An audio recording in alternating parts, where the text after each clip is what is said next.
Hi, this is Michael Buffer, and welcome to the BoxHard Podcast. Hello, everyone. This is Mikey Garcia. Yo, it's your boy, the odd guy himself, Malik King Scott. Hi, I'm Charlie Edwards. This is Fast Eddie Chambers, and you're listening to the BoxHard Podcast with my main man, Joey Coastman.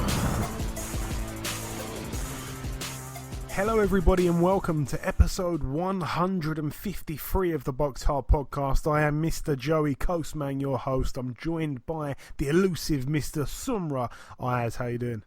I'm good, Joey. Yourself? Very good, my friend, very good. A lot to talk about, of course. A big fight happening this weekend and a big fight that, of course, happened last weekend. So let's dive straight into the review part of the show. We're going to start at the Save Mart Arena in Fresno, California, USA. Couple fights to mention on this bill. We had friend of the show, Jamel Herring, pick up win number 18 inside 20 fights. Of course, he has 2 losses as well. It was for the vacant USBA Super Featherweight title. In the other corner, John Moralde, his record 20-1, now 20-2. It ended up being a unanimous decision after 10 rounds. Herring, he dominated really. He took a good shot actually in the 5th round, a really big shot that Moralde managed to land, but he simply overwhelmed him really. He made him fight. Herring made Moralde fight, and he was setting a high tempo. He was going to the body a lot. Very, very aggressive game plan that Mr. Herring implemented there, and it was such a shame because in the last few seconds, I think it was maybe like the last kind of 60 seconds of the entire fight, the heads came together and Jamel Herring sustained an accidental cut. Like I say, it was a head clash, so a cut happened there for Jamel Herring. Very bad luck for him. A real nice guy, Jamel Herring, and I liked the fact that Top Rank gave him a real display. I mean, all these Marines were in the house. Obviously, Jamel Herring used to be a Marine before he took boxing seriously, and it was great for him. It really, really was. So a good win there for Jamel Herring, 18-2, like I say. Also on the bill, we had the main event. This one was for the WBC World Super-Lightweight title. Jose Carlos Ramirez, 22-0. He extended that to 23-0, a unanimous decision over 12 rounds against Antonio Orozco, who was undefeated, 27-0, now 27-1. Orozco was down in the 4th round and the 8th round, but boy oh boy did he put up a brave effort, and that really and truly is probably Mr. Ramirez's toughest opponent and fight to date. So a bit of a gut check there for him. That's a great win there for Ramirez. Moving over now to Germany at the Friedrich Ebert Hall in Ludwigshafen. We have over here Vincent Feigenbutz. He picked up win number 29. He's got 2 losses. He successfully defended the Global Boxing Union Intercontinental Super Middleweight title against Yusuf Kangwell, who now has a record of 16-3 with 1 draw, a TKO in round 6 there for Feigenbutz. Avni Yildirim topped the bill though, the former foe and former opponent of Chris Eubank Jr. He picked up win number 21. He's got that sole loss on his resume to Eubank Jr. It was for the WBC International Super Middleweight title. Yildirim managed a majority decision over 12 rounds against Lalenga Mock, former opponent of David Hay. Both fighters were deducted a point in the 11th round for hitting during the referee's call of break, and also Lalenga Mock was down in the 1st round, so a majority decision win over 12 there for Avni Yildirim. Moving over now to another part of Germany at the Stad Hall. One fight to mention over here. This is just a name that I just want the listeners to remember. A guy here called Tom Schwartz. I think he's only about 24 years of age. He moved to 22-0. He's also the WBO Intercontinental Heavyweight Champion, so he's world ranked with a WBO. He actually beat a guy here called Julian Fernandez, who was 11-0. It was a KO in the 2nd round. Tom Schwartz, a very young German heavyweight, and perhaps one to watch for the future. He's got a few good wins on his record there. That's it for Germany. Moving over now to Russia. 1 or 2 fights to mention over here. We had where's it gone?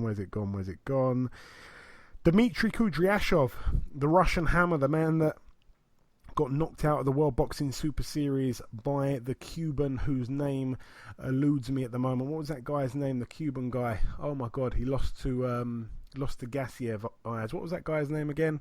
Dortukov? Dortukov, that's it. Thank God I've got you here. Yeah, Dmitry Kudryasov, he got back in the ring in Russia in a place called Kemerovo, something like that. Kudryashev got the KO in the very first round against Alexandru Jur, who now has a record of 17-2. Kudryashev once again shows that power there, a knockout in the very first round. His record now 23-2. Moving over to the T-Mobile Arena now, though, Ayaz, for the big bill of the weekend. Let's start with the undercard here. We had Roman Gonzalez pick up win number 47. He's got 2 losses. It was a KO in the 5th round against Moises Fuentes, who now has a record of 25-6 with 1 draw. Like I say, a 5th round TKO there. The fight itself, I mean, Fuentes got cut early due to a head clash, and that really meant that the fight would end up being quite bloody. I don't think they did too well in the corner, stemming the flow of the blood. But it was a good fight while it lasted, to be honest. I mean, Gonzalez, he was brutal. He really was. It was a brutal performance from him. And we always knew that Fuentes was slightly overmatched. In the 5th round, like I say, a very nice right hook finished proceedings. Gonzalez, to his credit, did show a lot of concern when Fuentes was down. Gonzalez, a good fighter, but I'm not too sure how many fights he has left in the tank. This was his 49th fight. He was also out of the ring for a year and a week, and his last win was 2 years previous, because obviously he lost back-to-back twice against Saur Rungvisai. So not a brilliant spell for Roman Gonzalez. Like I said on last week's show, he's a man that really he kind of got the recognition very late on in his career, and then all of a sudden he lost twice and everyone said he was overrated, which he wasn't. He's just simply too small for the weights, really. He started out at minimum weight, so credit to him, a brilliant fighter, but of course size can just conquer any man. It doesn't matter how good you are. Also on the bill, we had Jaime Munguia, 31-0 now. He successfully defended his WBO World Super Welterweight title. In the other corner, Brandon Cook, 20-1. He was supposed to take on Kell Brook. Kell Brook pulled out with an injury. Then he was supposed to take on Sam Eggington. Sam Eggington pulled out with an injury. And here he was against Munguia. Like I say, a 3rd round TKO for Munguia. Munguia just didn't show any respect for Cook whatsoever. Munguia was the much bigger man. Munguia seemed a few levels above Cook, in all honesty. But Cook, he came to give it a go. You've got to take your hat off to him. Cook was in all sorts of trouble in the very first round. He didn't really know what to do when he was being attacked by Munguia. He didn't really have a great defense at all. Munguia, arguably, in my opinion, by the way, obviously we're going to talk about this at the end of the year, but Munguia, in my opinion, is arguably fighter of the year so far. I believe he's had about 5 fights in this 1 year, which is crazy. The 2nd round, Cook actually landed a couple decent shots himself, but Munguia still won that round clearly. In the last few seconds of that 2nd round, Munguia did really unleash on Cook, and he seemed to be hurting him pretty much whenever he wanted to. Very heavy-handed is Munguia, we know that. Munguia did put his man down in that 3rd round very early in the round with a left hook, which was a damaging punch, but it was really the big combination before that really got Cook in trouble. But like I say, finished off with a left hook, and then Cook did actually climb back up to his feet, to his credit, and Munguia just seemed to pummel him straight after that. And once again, Cook didn't know what to do. He didn't know how to defend himself, and the referee, Tony Weeks, stepped in to save Cook. Very overmatched, but we knew that going in, and Cook finally does get a big fight. I don't think he got paid that great though, unfortunately, but he showed up and he took his licks, but credit to him. Moving up the bill once again, we had David Lemieux. He picked up win number 40. He's got 4 losses. It was a KO in the very first round against Spike O'Sullivan, 28-3 now. A real, I can't call it an upset. I mean, it was expected to happen. In my eyes and also your eyes, Ayaz, when we went to the predictions last week, but the listeners went for a Spike knockout, and it just wasn't close to happening at all. The fight was over before you knew it. Lemieux really came out firing. He was landing body shots and really working his left hand. He made Spike feel his power early on, and the speed was so clearly with Lemieux. It almost looked like Spike O'Sullivan was a little bit gun shy. He didn't really want to throw, and he didn't want to trade with Lemieux. He was trying to time stuff, but it wasn't working. Lemieux really looked the much sharper in there, and he was simply a level above. And it pains me to say it because I do love Spike, and to get stopped in the first round really does look bad. Spike did have one moment where he seemed to momentarily stagger Lemieux with a jab, but with not many seconds left in that round, like I say, Spike threw a lazy jab which he intended to follow up with a right hook, but Lemieux beat him to the punch and caught him with a powerful short left hook, and down went Sullivan. The referee waved it off after looking into his eyes, which was actually on the blind side of the camera, so quite interesting there, but he did seem very dazed even after the fight had ended and the bell had gone. O'Sullivan did seem quite dazed, but I heard that Spike got paid more than any other fighter on the whole undercard, and I hope that is true. I'm just a little bit unsure of where he goes from here. Obviously a brilliant stage though to get on that show to begin with, but a bad way of going out there, first round knockout against Lemieux, and he didn't really land too much himself. I think he probably landed about 3 shots in that first round. He was set to take on the winner of Triple G Canelo, and if he'd have come through that fight, then I believe that there was some kind of contract stipulation where he would get that fight, but obviously that's not going to happen now. It looks like Lemieux's going to get shoehorned into that one, which I don't think anybody's that interested of seeing. That's really it for that one there. Let's just mention the predictions. I went with where is it? I went with Lemieux to win by knockout. I also went with Munguia to win by knockout. Ayaz, you went with Lemieux by knockout and also Munguia, so we gained 2 points each there. The listeners went with Munguia by knockout but Spike by knockout, which obviously didn't happen. So 1 point for the listeners, 2 for me, 2 for you, Ayaz. And now we move on to the big one where we all put a prediction in as well. You went Golovkin on points, Ayaz. We were all split actually. You went Golovkin on points. The listeners went Golovkin by knockout, and I went with Canelo on points, which meant that I got 3 out of 3 right. A hat-trick for me. It doesn't happen too often. Let's talk about the fight itself though. Saul Canelo Alvarez, 50-1 with 2 draws. He's picked up win number 50. He's really matched Mr. Floyd Mayweather, the man that, or the only man to have beaten him, of course. On paper anyway. Let's leave that there. Triple G, I believe, should have inflicted a loss on his resume first time round, and second time round a lot of people believe he should have inflicted another loss, but it wasn't to be. A majority decision in favour of Saul Canelo Alvarez. Gennady Golovkin loses his O in what was his 40th professional fight. His record now 38-1 with 1 draw. Canelo's the new WBA Super World Champion and the WBC World Champion, of course. I don't believe he paid the sanctioning fees for the IBO. No, he didn't actually. So that one is now vacant, the IBO, after I think Golovkin defended it about 17 times, which is pretty crazy when you think about it. I'll throw it over to you first, Ayaz. What did you make of the fight?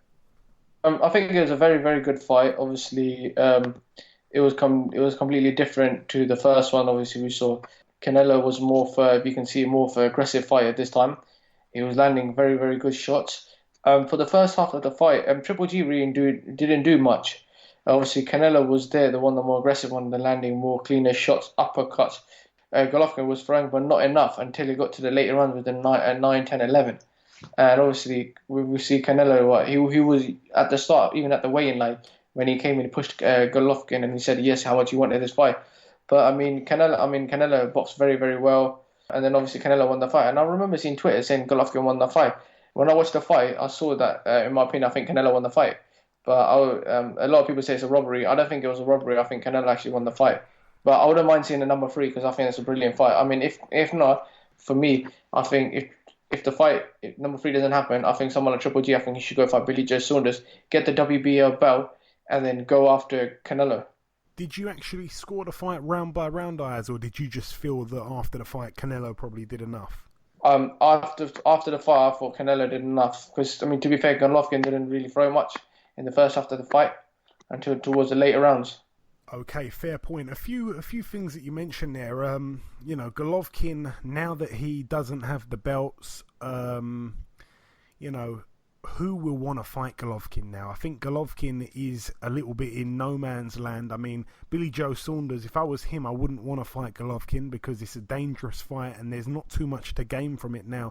I mean, obviously it'd be a huge fight and it could end up on pay-per-view, so both men would get paid for it, but I just don't know if he wants to take that risk for no belts. It would have been, a big unification fight, and, Billy Joe Saunders was in there with a real chance of winning that fight. Again, that's if he actually comes through Andrade, or Andrade I should call him, because it's not Andrade. Eddie Hearn rubbing off on me there, but no, that's a tough fight. But if Billy Joe wasn't going to be fighting Andrade, or if he did beat Andrade when he does fight him, then I'd say okay, that's a big fight that can be made. But with what's gone on now, I don't think anyone's going to want to fight Golovkin. No one's going to want to give him a boost up at all. I think he's in no man's land. If I was Billy Joe, there's nothing to gain from beating him aside from a little bit of money on pay-per-view. I'm not quite sure how well it would do. It still might do decent numbers, but I'm not quite sure if it's worth the risk. Someone like a Charlo, it's a very hard fight for Triple G. It's a very hard fight for Charlo, but there'd be no belt on the line. It'd be some kind of eliminator, which I don't think any man's really interested in. They want to just, jump straight in for these big fights with titles on the line. And you mentioned there, Ayaz, about, a third fight. I think that is Golovkin's only option, but the only thing is, I felt that the first fight between the pair was a clear win for Golovkin. I thought that the second fight was closer than the first one, and I just think with every month that's passing, I think it's going to be more in Canelo's favour, because Canelo's obviously still, you could say, he's getting better and better. He put on a brilliant performance here, and Golovkin is, he's more and more down the slide every time we see him. He's over the hill, we know that, and he's still an absolutely exceptional fighter. And, he's proven that time and time again. But even this fight here, I could not split the pair.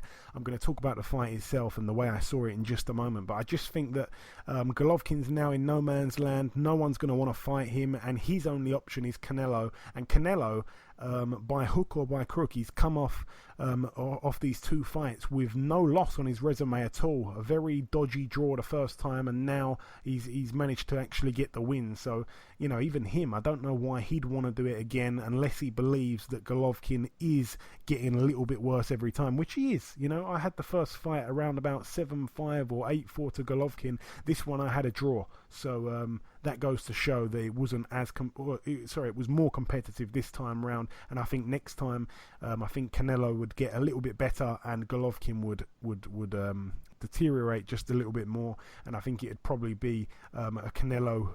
I'd certainly have Canelo as the favourite if they did have a third fight. And let's face it, it's not going to be until May of next year. It's a long time.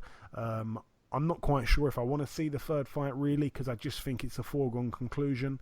Even though I don't think Golovkin has lost any of these two, he just, these fights have been too close for Golovkin to get the win. He needs to do something like a 10-2 or win every single round and try and shut Canelo out, which he couldn't do in both of these meetings. So I don't see him doing it a third time round, and if it's close, he's not going to get the decision. One thing that I should mention, the pair have had the two fights now, which means that both fights have gone the distance. So 6 scorecards have been turned in. Only 1 out of 6 has had Golovkin winning, which is shocking. And the most lenient judge in this fight, who had it a draw, he actually had it 6 rounds to 2 in favour of Canelo after 8 rounds. So thank God that in his eyes, he saw Golovkin winning the last 4 rounds of the fight, and that actually earned Golovkin a draw on his card. I mean, it's just completely bizarre. But the way I saw it, and I saw it very differently from everyone else, there was a lot of people on Twitter at the time. I remember looking at the scores, everyone was scoring it during the fight, and there was a complete array of different scores, and I just knew that no matter what, after about 6 rounds, people had it all over the place, and I thought, no matter what, this is going to be controversial. People are not going to agree. But I will say it was such a close fight that I don't think anyone can scream about a robbery. I'm not Canelo's biggest fan. I'm a huge fan of Triple G, and I can't help but get a little bit bitter because, Canelo did not deserve a draw the first time round. Everyone knows that. And then this time he's managed to get a win, and I don't think he deserved the win. I thought it was a draw. So he's been so fortunate, and he's been fortunate a lot of times in his fights, obviously against Erislandy Lara being one of those times.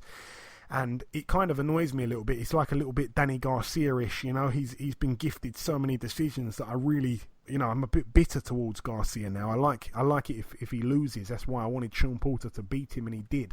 And it's just a shame because I think Canelo's been gifted so many decisions now that it's kind of turned me against him a little bit. But the less said, the better on that. Let's talk about the fight just here. I'm going to try to whiz through this round by round as quick as I can. The first round, I actually had a very, very close round. I felt that both men stood in the centre of the ring.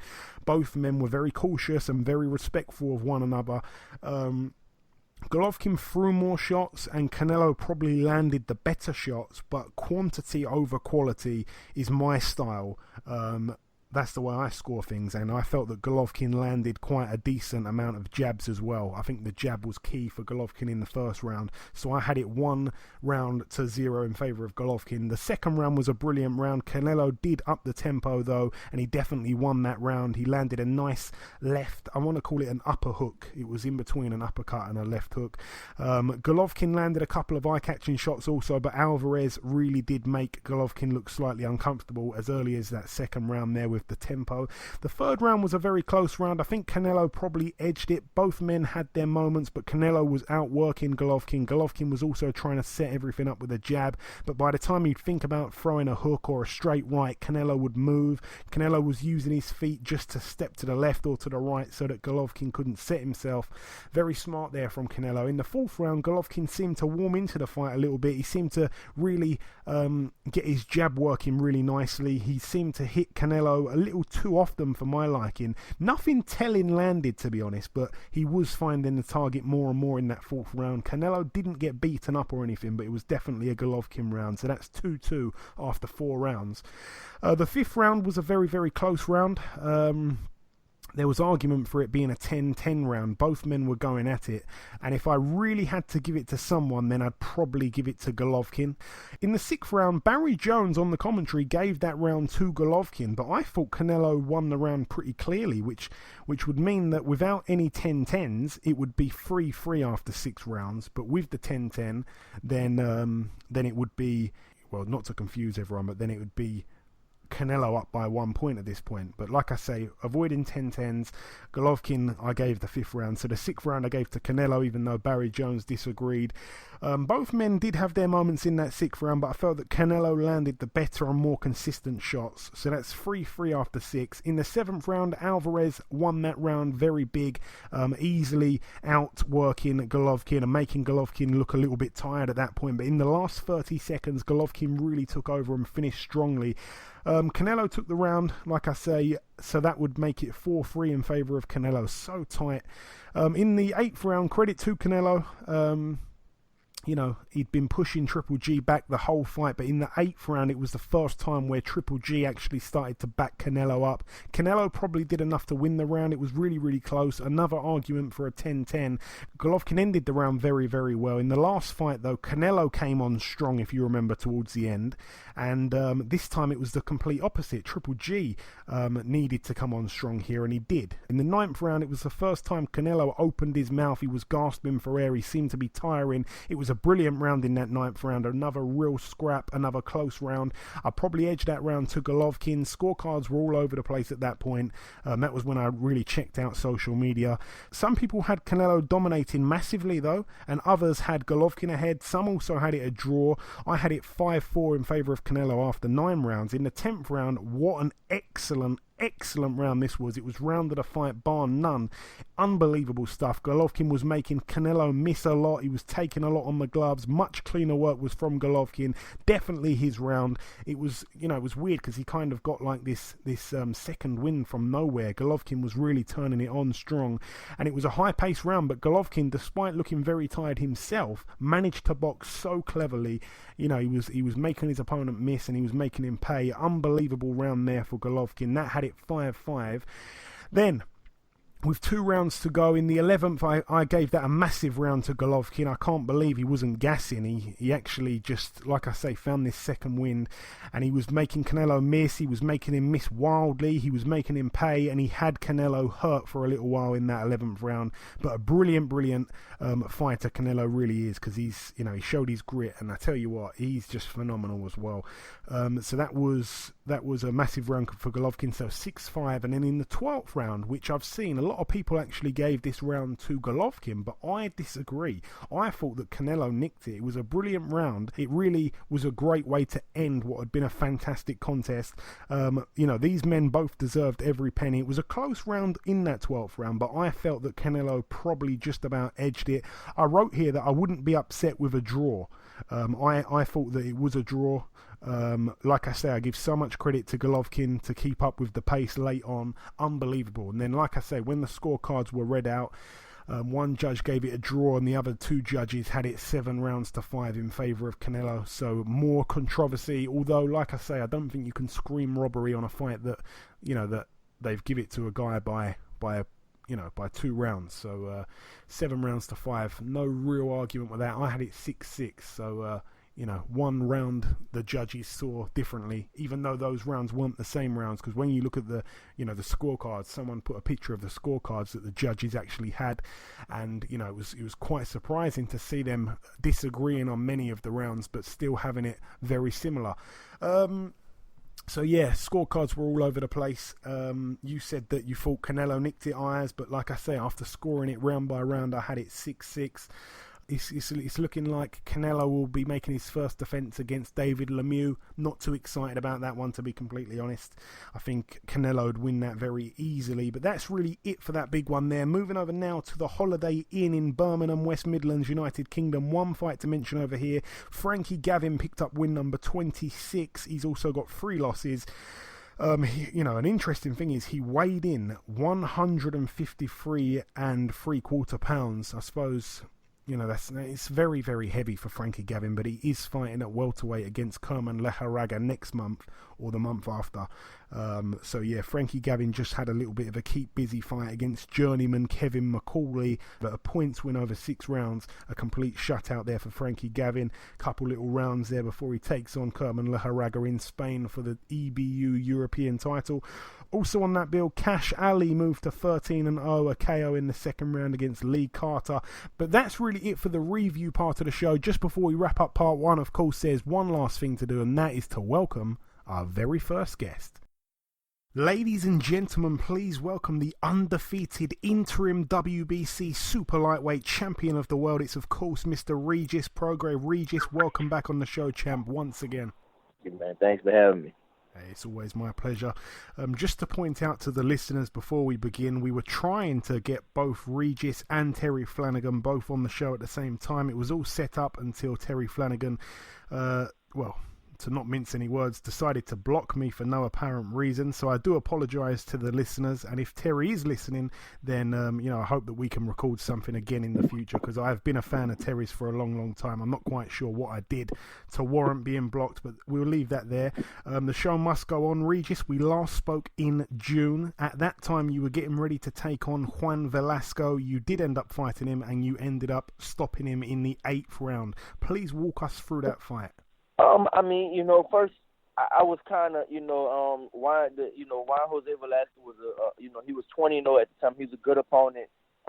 He was strong and he kept coming and stuff like that. But for me, I felt like I didn't have a good performance. Of course, a lot of people said, of course you got the knockout and you did good and all that stuff. But for me, I didn't do as good as like I should have. Basically, I got hit way too much by somebody like that. He shouldn't have really landed a glove on me, and he hit me a lot. It was just kind of, I think it was just like a little, going into the fight. I was kind of nervous, going into the fight, because it was back at home. It was in New Orleans. Like that was like my first big time thing, fighting in New Orleans. And it was kind of, it really was. It was kind of scary. It was kind of scary doing it. Yeah, I came out the ring. I came out and walking. There were so many people out there, and I kind of was nervous, But I'm glad I got it out the way now because, I'm fighting Terry Flanagan back in the same exact place again. So I'm glad I kind of got all that stuff out. All that stuff is finished now. And, but like I said, it was a real good fight.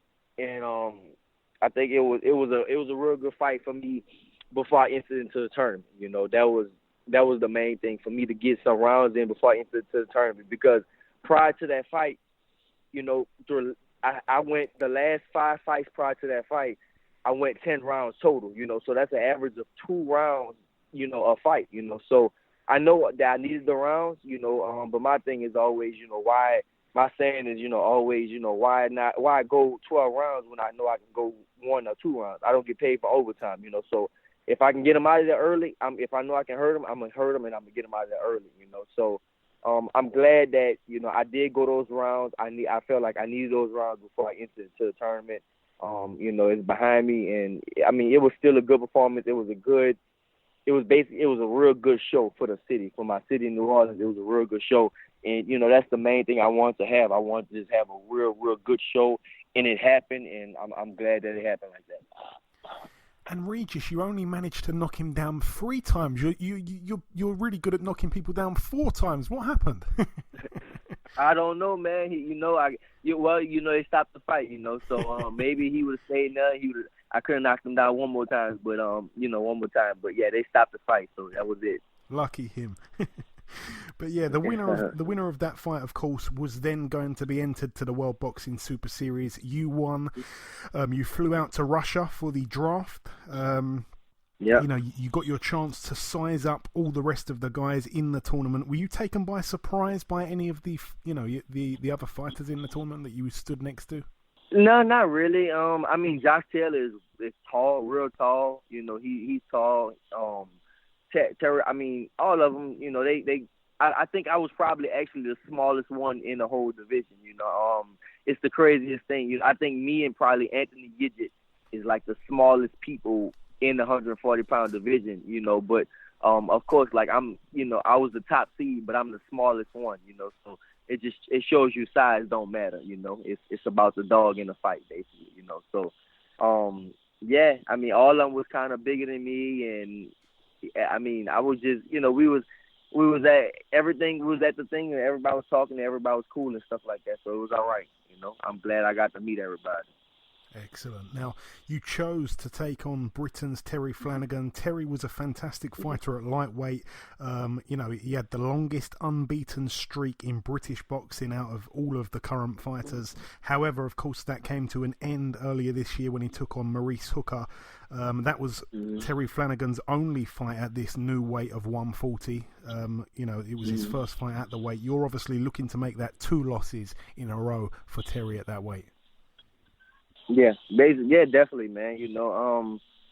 I never go in a fight, and I never underestimate nobody. That's one thing I never do. I never underestimate nobody, but of course, I never think that I can lose at the same time. I go out and I train hard as I can every single day. My training camp's been hard from the start, since I turned pro until now, So it's not like I'm doing extra stuff. I'm doing new stuff. Everything is, I'm always, like I said, I'm always training hard, but I definitely don't see myself losing against nobody in the tournament, basically. And you chose Terry Flanagan, and I hope you don't mind me saying this, Regis, but moments after you chose him, I texted you and I said to you, I didn't think you knew too much about Terry Flanagan, and you simply replied, I don't. So my question is, why choose a guy that you didn't know too much about? Well, so it was either Ryan Martin or Terry Flanagan. That was my 2 choices, because everybody else was already pre-matched, Yeah. So it was, for me, it was either you choose Ryan Martin or you choose Terry Flanagan. For me, the better pick was Terry Flanagan because he has a better resume. Ryan Martin, of course, he's undefeated and he's good, but, he's not proven like Terry Flanagan is, So my whole thing going into this tournament is I want to be considered the best person in my weight class, and of course, in every fight, I want to be, I want good fights, and then Terry Flanagan, like I said, he former world champion, you say he had the longest reigning thing in British boxing and at the current time and stuff like that. So I just knew he was former world champion, And that's what I want on my resume. I want, champions, former world champions, undefeated fighters. That's what my resume consists of, good fighters. I beat good fighters. I beat, like I said, former world champions. Andanga was a unified former world champion. And I want those type of people on my resume. Like I said, Ryan Martin, he's good. He's a good fighter, but he doesn't have the resume like Terry Flanagan has. So for me, I'd rather choose somebody with a good resume to where, it's no doubt in nobody's mind that, I'm the best at, I'm the best 140-pound fighter, on the planet. And I want to ask you, Regis, has this tournament come at a perfect time for you? Obviously, you're still undefeated. You're fighting for major titles now. You're right up there with the best in your weight class. You're currently on a 7 knockout streak. You've scored 11 knockdowns in your last 3 fights. Hopefully, this tournament can spring you into world stardom. But in your opinion, has this tournament come at the perfect time? Or perhaps should it have come a little bit later on, or even perhaps a little bit earlier on? I mean, I think it's the perfect time, maybe even before, maybe even earlier, I think it's the perfect time. I mean, this whole tournament thing is, it's perfect for boxing. I just love it, because, like I was saying to people, most people fight. In boxing, you fight for 2 things. You either fight for the belts or you fight for the money. But in this tournament, it's both of them, so it's perfect. I don't see why nobody wouldn't want to enter into this tournament, because it's both of them. You got these fighters that, probably haven't made nowhere close to the amount of money, win, lose, or draw, and they're going to make all this money, So, and then it's 2 titles on the line, So, I mean, it's just, for me, it's just a perfect, this is a great thing for boxing. It's a perfect tournament. They have a lot of, people with belts, but yeah, they got, like I said, they got a lot of people with belts and stuff like that. But sometimes the people with belts, they're only belt holders. They don't call, a lot of the public don't call them champions, But with this, it won't be no doubt in nobody's mind that who is the best person in the world at that weight division, because it's like I said, it's all the best. To me, it's like some of the best fighters in the world at the weight. You could have added maybe somebody like Jose Ramirez in it. He could have definitely been in the mix, considered one of the best. But like I said, man, I mean, I think this is great. This is great for boxing. It's perfect for boxing. It's a win-win on every side. The fighters, the fans, the trainers, everybody. Because like I said, it's the money and the titles. It's both of them included in it. So of course, nobody wants to go out and lose. But if you lose, you'll have a big fat check at the end of the day, also. So it's nothing. I mean, I love it. I love it. And I sometimes have to look twice when I see your age, Regis, because honestly, you look about 16, but you're actually 29 years of age. You're actually older than Terry by about 5 months. Now, Regis, in a pro ring, you've only gone 80 rounds. Terry has done 190 rounds. Terry has had 7 back-to-back WBO world title fights at 2 different weight classes. Do you identify him as being the more experienced pro out of yourself and him? And also, do you see him as the hardest fight of your career thus far? Yes, they're both of them. I think he will be the hardest fight of my career so far. And, yeah, he's way more experienced than me. And like I said, that's the reason that I picked him, because he's more experienced, I won't be just coming out of the tournament, coming out that with him, coming out that fight, just beating him, but I come out with experience also. Of course, I definitely think I can beat him, but it's experience. He brings something to the ring that I don't think I have seen before, So I want to, definitely, take that experience from, not take the experience from him, but just learn from him in the ring, from his experiences, But so, yeah, I think like it's both of them. He definitely has more experience than me. We the same age and stuff, but at the same time, he's way more. I'm basically experience wise, I'm a baby compared to his experience. So I definitely, I'm just in it to challenge. So that's, like I said, that's why I picked him, because of the experience. Very well said. Now, the WBC Diamond title's on the line here. How did that become available, and how amazing would that belt look hanging up on your wall at home, or perhaps in the trophy cabinet next to the rest? Well, you know what? I have it already. I'm the WBC Diamond champion now. I won it the last fight.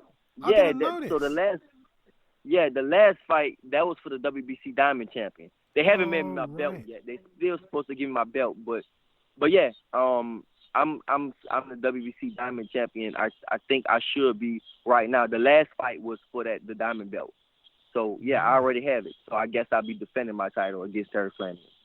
Oh wow, I never knew that because I don't know, that was a bit confusing for me. I thought that it was vacant for your fight. Maybe not then. That's great, man. I mean, I'm sure that is going to look good. You know, whether win, lose or draw in this upcoming fight, when you do get the belt, that'll look nice in the house for sure, in the new place. Yep, exactly. Now, you told me the other day, Regis, that you'd be going to Triple G Canelo 2. I know for a fact that on the Friday you were in Fresno because you got into the ring. You had some words with the full WBC champion, Jose Ramirez. Is that even really a fight on your radar at the moment? Because obviously with this tournament, you know, if you were to make it to the final, you'd be tied up until, I'm guessing, at least late 2019. So is he really on your radar, or is it just, you know, a fight for the kind of long term? Yeah, that's a fight for the long term. It can't be. I mean, it definitely can't be on my radar right now because of the tournament. Because I'm about to fight in the tournament and stuff like that. So, it can't be the radar. It can't be on my radar right now. I would love that fight. You know, honestly, I definitely couldn't see him beating me. You know, he's a good fighter. He's a pressure fighter, but he has a lot of holes. He gets hit a lot. And you can't get hit by me, you know. That's just something you can't do, you know. You can't take punches from me. That's one thing. No matter, you know, who they put in front of me. If I'm able to hit them, I'm gonna hurt them. And if I'm gonna hurt them, they're not gonna see the 12th round. I can guarantee you that, you know. But yeah, right now it's not it's not on my radar at all. I'm not even really not even worried about it. Of course, we'll let it build up. You know, I think, you know, Bob, when I first went to New York and I seen his fight against Amir Khan, you know, I asked Bob Arum about the fight and with me and him because I was mandatory for the belt. And, you know, Bob said, you know, no, I don't think we should do it right now. Let it marinate. And, of course, at first I was a little mad and stuff because I wanted to fight him immediately. But then the tournament thing came up. And I think, you know, Bob Arum, that's actually a good plan. If he keeps winning, and you know, I should win this tournament, it'll be a huge fight. It'll be one of the biggest fights, you know, out there next year, you know. But right now, you know, I let him keep, you know, defending his belt. You know, Maurice Hooker and Saucedo is gonna fight. I think I picked Saucedo to win that, and then maybe him and Saucedo is gonna fight, and you know, that should be happening around the time, you know, I'll be almost finishing the tournament and stuff. And then, you know, if he still has the belt, you know, we'll see what happens, you know. But right now, yeah, I'm definitely not worried about, I'm not worried about, you know, him. He's not on my radar right now because it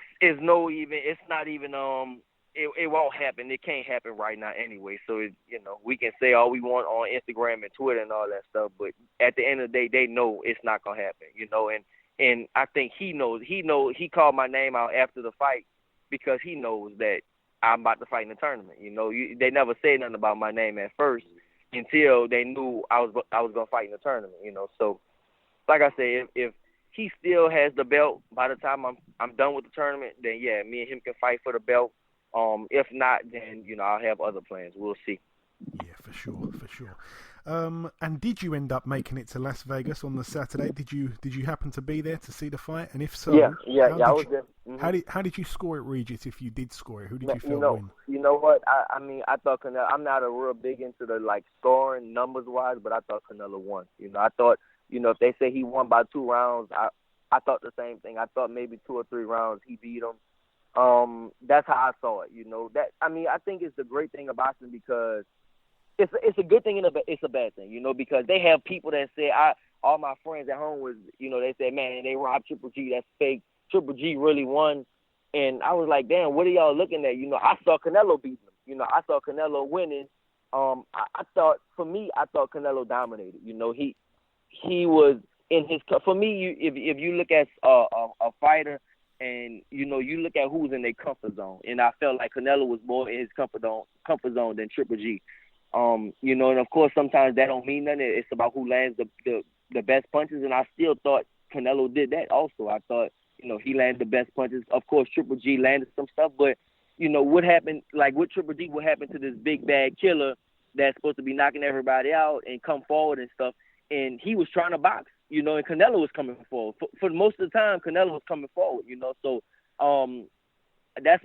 people score effective aggression, and they, you know, the judges, they score effective aggression, they score maybe defense, ring generalship.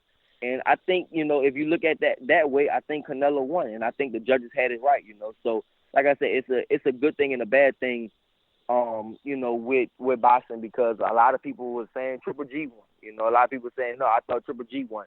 I still didn't watch it on TV yet, and of course, it's always different watching on TV and watching it live in person. So, I don't know, man. It's I guess it could be disputed and stuff, but I had Canelo winning. I thought the judges got it right. Fair enough. Like I say, a lot of opinions all over the board. Now, my final real question for you now, Regis, is how do you win come October 27th in your backyard, a place where whenever you fight there, you put on a dominant performance? Terry Flanagan has never been stopped. Will you be the first man to stop him, or will you win on points? How do you have your arm raised?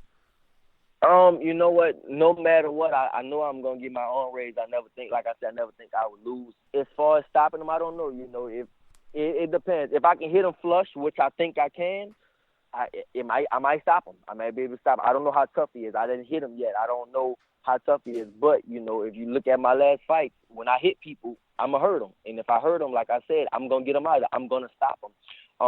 You know, so I think, you know, but this fight, I'm going to show different stuff. I've been working on, you know, boxing, being slick.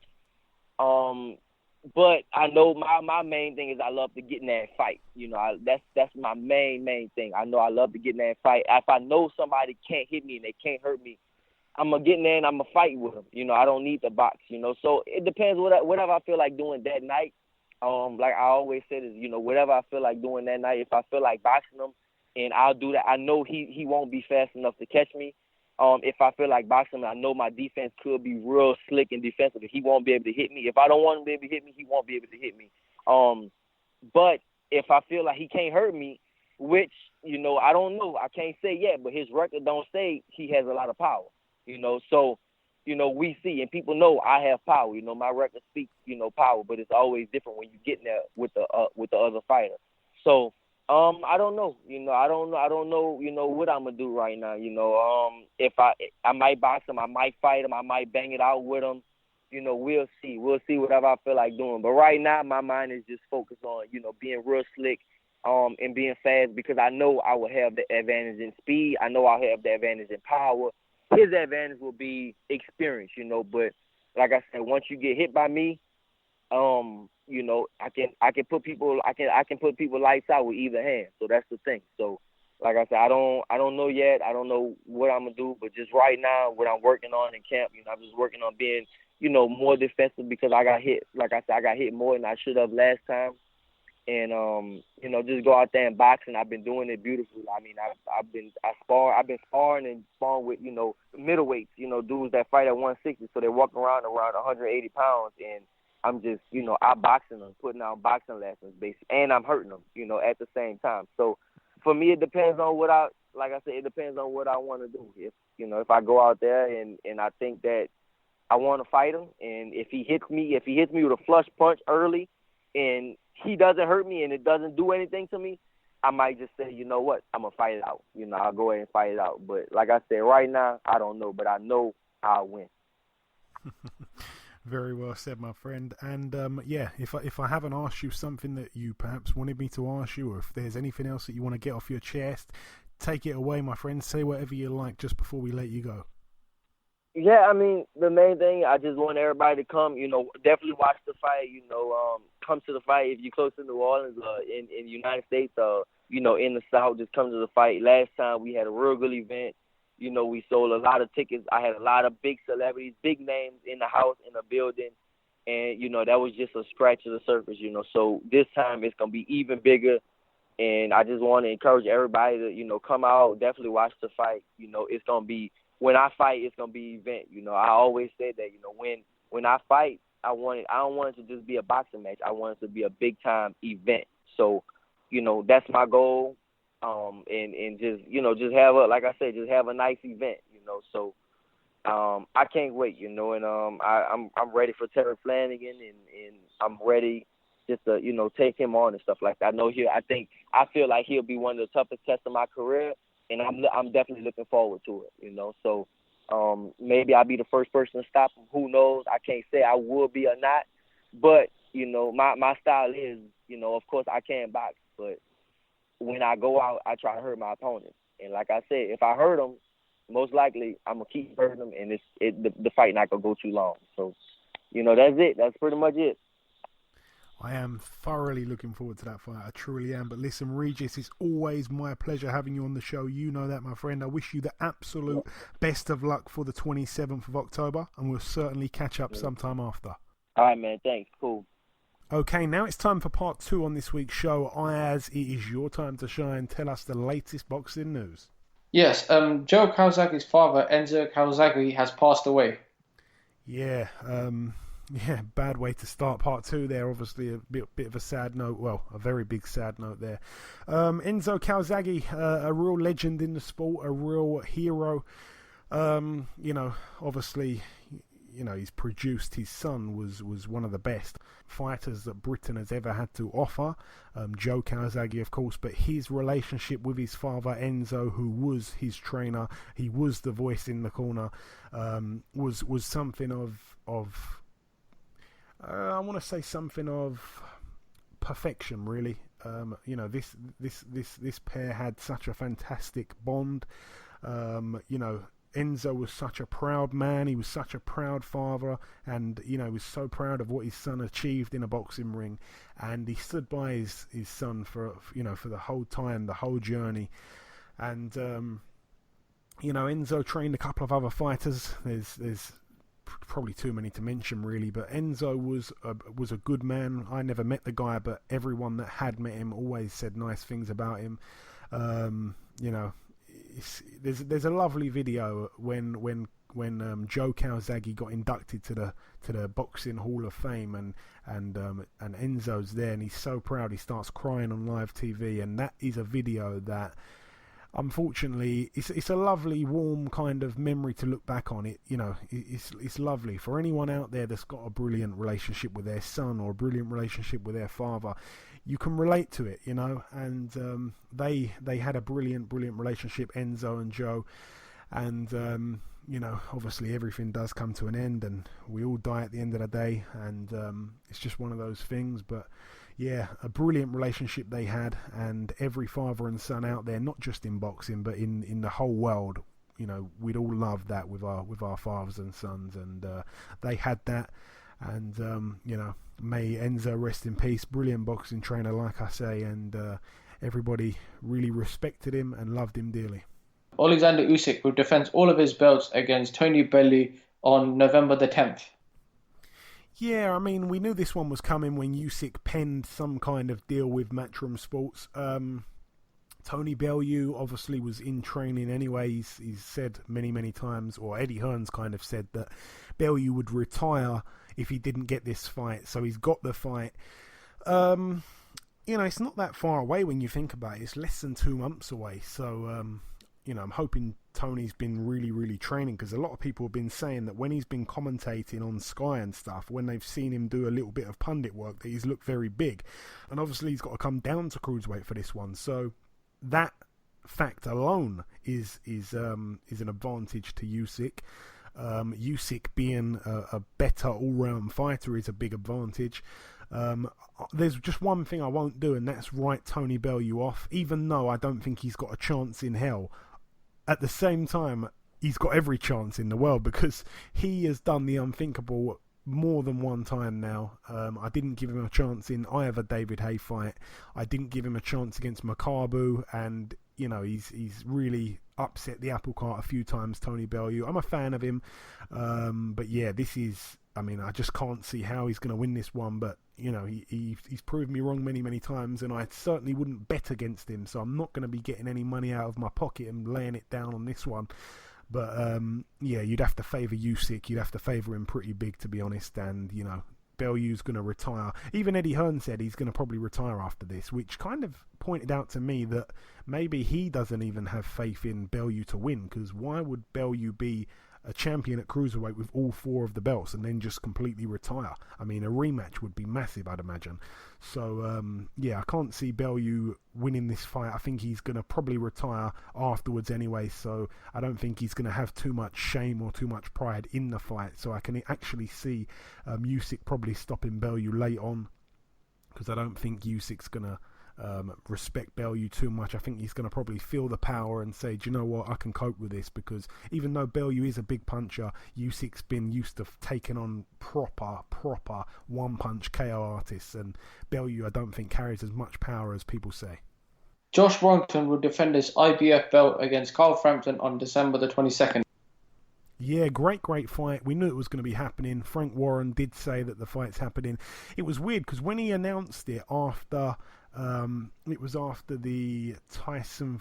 Was it after the Tyson Fury fight, Ayaz? Yeah, it was. It was. When Deontay got in the ring, and then, you know, Frank Warren said that Fury Wilder's on, and he also said that Warrington and Frampton was on. But it seemed like the Wilder Fury thing was a lot more advanced than the Warrington and Frampton fight. But, you know, the way it's gone, they've announced this even sooner, which is kind of weird, because no one's quite sure what's happening about Fury Wilder, despite a press conference being rumoured to be happening in the coming weeks. What I will say is that it's a great fight. I favour Carl Frampton.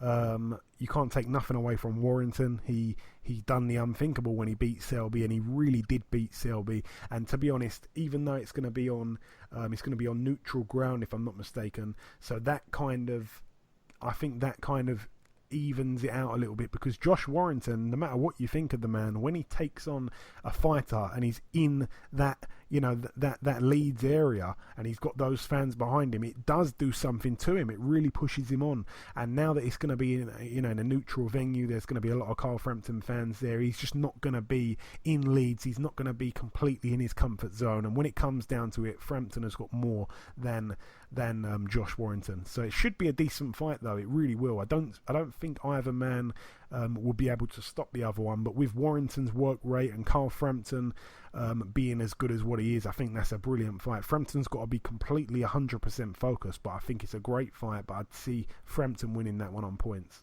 Chris Eubank Jr. will face JJ McDonnell on September 28th on the Callum Smith vs George Groves fight. Yeah, in Saudi Arabia. I mean, let's have it right here. Chris Eubank Jr., I mean, this is another fight where I feel like he's just dropped down so many levels to take this guy on. I mean, JJ McDonough, his one big, brilliant win was when he knocked out Jake Paul, and that was unbelievable. That really did shock everyone. But, I mean, this is not a brilliant fight. I mean, you know, Chris Eubank, when he lost to Billy Joe Saunders, he went straight in there with Dmitry Chudinov, who was undefeated at the time. And then after that, when he was highly ranked with the WBA, he then took on the likes of Tony Jetta. Fair enough, he fought Spike O'Sullivan, but then he went, after that Spike O'Sullivan fight, he went down and took on Nick Blackwell, and then Tom Doran, and then Reynold Quinlan. Then he went to Arthur Abraham. Then obviously he fought Yildirim, and now he's lost to George Groves, who arguably is the best fighter at super middleweight in the world. And then he takes on JJ McDonough, a man with 16 wins and 4 losses. You know, JJ McDonough is probably, I'd say he's probably not even British level. I mean, he's Irish, so he's not going to be fighting for the British title, but I'd say he's not even British level. So, I don't know what he gains from that, that at all, aside from it's just another fight for him. It's a bit of a mismatch, really. He's going to knock this guy out. JJ McDonough, to his credit, he's only been knocked out once, and it was back in 2010 against the guy who was 3-3. And I just think that Eubank's going to knock him out probably within 2 rounds. Honestly, it's not a good fight at all. It's a bit of a waste of time, really, and it's not got me excited at all. It's just going to be easy. It's just a name on the resume, unfortunately. People are going to probably want to buy this pay-per-view because of that. There's a lot of people out there who love Eubank Jr. He's probably got a bigger fan base than certainly than Callum Smith. But I'd say him and George Groves, I'm not quite sure who's got the bigger fan base. People love Eubank Jr. He's loved among the casual fans. So yeah, I can imagine them them tuning in for that, and they're not going to get their money's worth in that fight, not at all. Sonny Edwards will face Ryan Farrag on 26th of October. Yeah, that one to take place in Bethnal Green. A fantastic little fight, that, by the way. Sonny Edwards defends his WBO European Super Flyweight title. Obviously, Ryan Farrag, 19-3, a Scouser, and he's a good fighter. I mean, he's, you know, one of his losses came to Lee Haskins in 2011. That one was in Prize Fighter, by the way. So there's no shame in that. Lee Haskins obviously went on to win a world title. His other loss came to a guy called Karim Guerfi. That one was for the EBU European Bantamweight title. No shame in that. He got TKO'd in 3 rounds, but it is what it is. And then his other loss came to Ryan Burnett back in 2016. He went 12 rounds and he lost on points to Ryan Burnett. So, you know, there's no real shame in that either. Aside from that, he's beaten a few decent guys. His best win by far is against Stefan Jamoy for the EBU European Bantamweight title back in 2015. He actually TKO'd him in 9 rounds, so that was quite special there. But aside from that, he's got a couple of decent names on the resume. Jason Booth, a couple of others. But yeah, aside from that, I think that, you know, Sonny Edwards is the one here who's taken a massive step up, and if he can beat this guy in style, then it really does make a statement. Yeah, I'm really looking forward to that fight, so hopefully I'll be there, and York Hall again. I love the place. That's it for the news. Thank you very much, Ayaz. Moving over now to the preview part of the show. We're going to start in a place called the Rangsit International Stadium in Thailand. One fighter to mention over here, a man called Tasana Sampatan. His record 47-0. He's in a 6-rounder against Sakchai Ratchjindi, who has a record of 3-6 with 1 draw. So we have here a man with 3 wins, 6 losses and 1 draw, taking on a guy who's 47-0. We love you, Thailand. All the very best to Tasana Sampatan. He's trying to beat Mayweather's record. Who isn't from Thailand? Everyone's trying to do it over there. Massive shout out to those guys there. Moving over now though to the Brentwood Centre in Essex, United Kingdom. A few prospects to mention on this MTK show here. We have Sammy McNess, 9-1. He takes on O'Shane Clark, who has a record of 4-1. That's a 6-rounder there. Danny Dignam takes on Danny Shannon. Danny Dignam 7-0. Danny Shannon 3-6 with 1 draw. That's a 6-rounder there. Dan Aziz is on the bill also. His record 5-0. That's a 6-rounder. His opponent yet to be announced. Jake Ball, 11-1. He's in a 6-rounder. His opponent yet to be announced. He's fighting in a few weeks' time against Craig Richards, actually, at the Copper Box. So a little bit of a run out for him here. Hopefully he doesn't get cut or anything like that. Jake Ball also, this will be his first fight under Dominic Ingle. We also have... No, that's really it for that one, to be honest. Moving over now to Germany. We have a fight over here at the MBS Arena. What do we have? We have a guy called Rafael Bajaran, who's got a record of 25-2 with 1 draw. He's the IBF International Middleweight Champion. He takes on Jack Kulkai, 24-3. Jack Kulkai has moved up to middleweight from super welterweight. So all the very best to Jack Kulkai, former world champion. That's a 12-rounder there. And on the undercard, we have a guy called Sheik Dioyam, who has a record of 11-2 with 1 draw. He takes on Tyrone Zoiga, former world champion that of course got stopped by Rocky Fielding and beat our very own Paul Smith. Zoiga's record 22-1 with 1 draw. That's an 8-rounder there. Moving over now to Istanbul in Turkey, we have Firat Arslan, a man that I believe is about 47 or 48 years of age. He's still going. He defends his Global Boxing Union World Cruiserweight title. Firat Arslan, 43-8 with 2 draws. In the other corner, Africa's Pascal Ndomba, his record 23-8 with 2 draws. All the very best to Firat Arslan.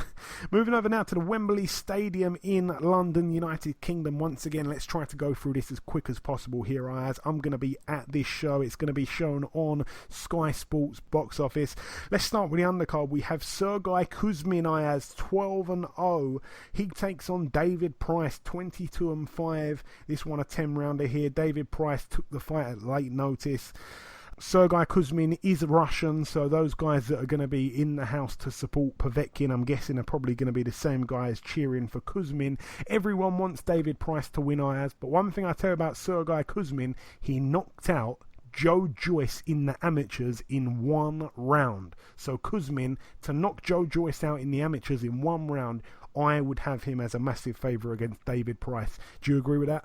Yes, I agree with that. If I'm going to, I think it's a very tough fight for David Price. Obviously, in his last fight, he's got knocked out by Alexander Povetkin. If I'm going to go with a win, I'm going to go with Kuzmin by knockout. Yeah, I have to agree. And the listeners have gone with, let me just double check here. The listeners, it was actually, when I looked at the poll originally, Price for to win by knockout was really big, but over time it's leveled itself out and it's gone the other way now. So the listeners have gone with Kuzmin to win by knockout. So we've all gone Kuzmin by knockout there. We'd love Price to win. I say that every time. We would love Price to win, but Kuzmin to knock out Joe Joyce, in 1 round is quite something. And, Kuzmin's undefeated as a pro, so you have to give him the favourite, the favourite status, if you like. Also on this bill, we have Matty Askin, 23-3 with 1 draw. He puts his British cruiserweight title on the line against Lawrence Okoli. A fantastic fight here, a 12-round contest, Ayaz. How do you see this one playing out? Another big fight for it. Let me just say, another big fight for Okoli. This is 3 big fights on the spin now for him. Isaac Chamberlain, obviously, he was undefeated. Luke the Duke Watkins, he was undefeated. He took both of their O's, and now he takes on Matty Askin, a very seasoned man at that British domestic level. I think it's a very good fight for Lawrence Okoli. Obviously, he's had a couple of tough fights now. Obviously, them pushing him forward very, very quickly. But if I'm going to go with a win, I'm going to go with Lawrence Okoli because I think he's got a good punch in him. I think he'll stop him. Okay, a Lawrence Okoli knockout. The listeners are going with Okoli by knockout as well. I tell you what, I'm actually going to go for an upset win here. I think Matty Askin is going to stop Okoli. I know that it's a very unpopular answer to that, but I just think that he's got it in him, and I tell you why. I mean, obviously Lawrence Okoli is coming off of 2 brilliant wins. Luke the Duke Watkins, Isaac Chamberlain, brilliant wins there, especially that win over Chamberlain. He looked fantastic there. Obviously, we know that Lawrence Okoli's a very big cruiserweight. He stands at 6'5", but Matty Askin 6'4" himself. Askin's been in a few decent fights of late as well. I mean, when you look at Askin's record, 23 wins, 3 losses, and 1 draw. Those 3 losses, 1 came by knockout. That was to Krzysztof Glowacki, who went on to be a WBO World Cruiserweight Champion, whose only loss, even to this day, is to Alexander Usyk. So no shame in losing to Glowacki, and it was in the 11th round out of 12. So it was actually quite a close-ish fight, by the way. So you certainly can't moan about that. And it happened in Poland, so he had to go on the road for that. So no shame in that knockout there to Glowacki. Now, aside from that, he did lose to John Lewis Dickinson back in 2012. That one I'm not quite sure about. I think that's probably the worst loss on his resume. That was on points over 10 for the English cruiserweight title. But since then, his only other loss came to Oval Mackenzie. It was a majority decision over 12 rounds. But since that Mackenzie blip, I want to call it, back in 2015, a very, very close fight back in 2015, since then, he hasn't lost, obviously. He's put together a few decent wins of late. He took away Simon Barkley's O. That was in 2016. He took away Tommy McCarthy's O. That was in 2016 also. He beat McCarthy on points. He took away Craig Kennedy's O. That was by knockout in 6 rounds, and then he beat Stephen Simmons last time out. If I'm not mistaken, I think that one was at York Hall. I'm sure I was there for that one. Yes, I think I was there for that one. That was back in March. So he's actually got some good wins himself. So yeah, I think that he's obviously more seasoned. He's obviously more experienced in the pro ranks. And I just think that he is going to pull off the shock. I think that Lawrence Okoli's brilliant, by the way. And he's the one who I guess I want to win, because I think that when Matty Askin has stepped up, he has been found out a little bit. He's 29 years of age. He's not the guy that's on the way up kind of thing. He's still there. He's still steady where he is. But Lawrence Okoli's the Olympian. He's got the amateur background. He's the man that's beating everyone. He's the man that's undefeated. He's the man that's I think got a top 10 or top 15 ranking with the WBA, if I'm not mistaken. So he's the man who's firmly on the up, and I just think that it's a little bit too soon for Okolie. I think that it's a brilliant fight, and I applaud him. Like I say, if he wins this, then he's again a fighter that is right up there for winning Fighter of the Year. Not on the world stage, of course, but certainly domestically, he'd have to be my domestic Fighter of the Year if Okolie was to win this fight here. But I just got a feeling that something is going to happen. I think Matty Askin's going to win by stoppage. We'll have to wait and see, but I like to be ballsy with my predictions, even though lately I've been quite sensible and I've been winning my predictions. So all the very best to everyone with that. But yeah, moving up the card once again, Luke Campbell, 18-2, takes on Yvonne Mendy, 40-4 with one draw, a 12-round contest. This one as a rematch. Obviously, Mendy was the man that put the loss on Luke Campbell's record. He was the man that took his O, and this is a rematch. Both men have gone on and done other things. Mendy's been okay. I don't think he's lost since that fight, and Luke Campbell has lost, but it was to Linares for a world title, so no real shame in that, and it was a real close fight, by the way. Who wins the rematch? Very hard one to pick. I think it's going to be a very, very good fight. I think we're going to see a different Luke Campbell, obviously with his new trainer Shane McGuigan. Obviously, Shane McGuigan now, obviously he's had a couple of world champions. He's got Josh Taylor. He's got George Groves. If I'm going to go with a win, I'm going to go with Luke Campbell. And I think Luke Campbell's going to stop him, because I think we're going to see a different Luke Campbell with Shane McGuigan. And I think this time, Luke Campbell's going to stop him, put on a big performance. Okay, very interesting. Obviously, Mendy, since that fight, has gone on to have 8 wins back-to-back. Luke Campbell, I believe, has won 6 fights, and he obviously lost that one that I mentioned to Linares in a very, very close fight. That night, I remember Luke Campbell saying that he shouldn't have been in a ring that night. There was lots and lots of things going on. I never really...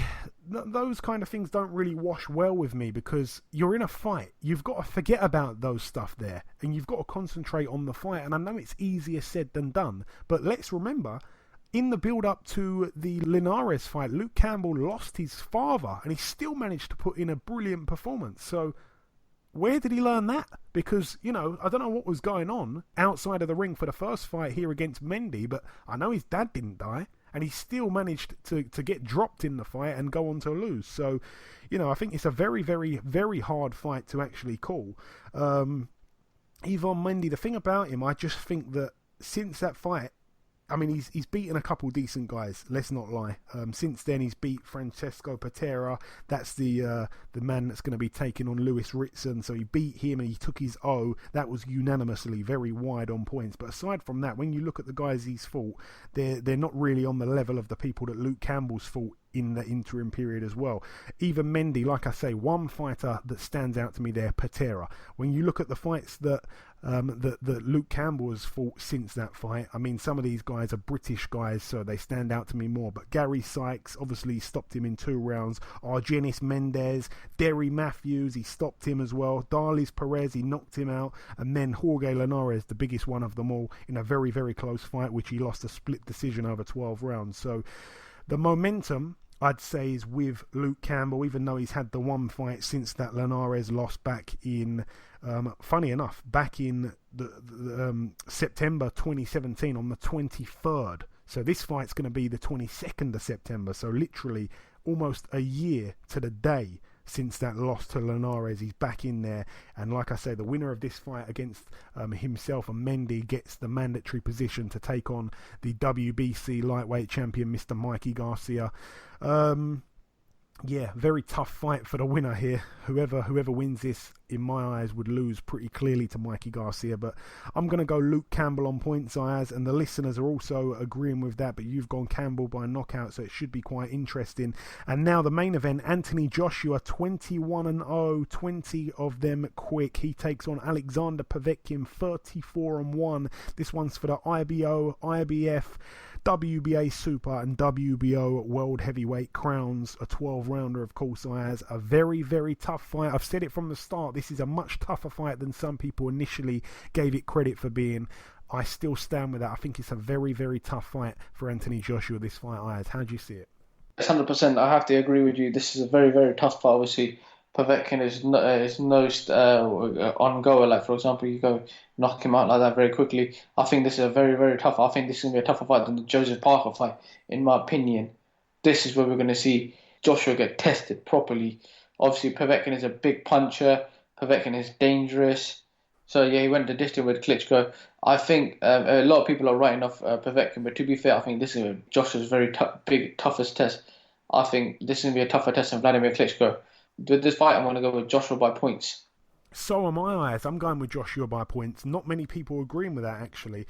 When you look at Povetkin, like we said there, his one loss came to Vladimir Klitschko, and that was a much better version of Vladimir Klitschko than the one that Joshua fought about 4 years later. Now, Vladimir Klitschko, when he fought him, Povetkin went down in round 2.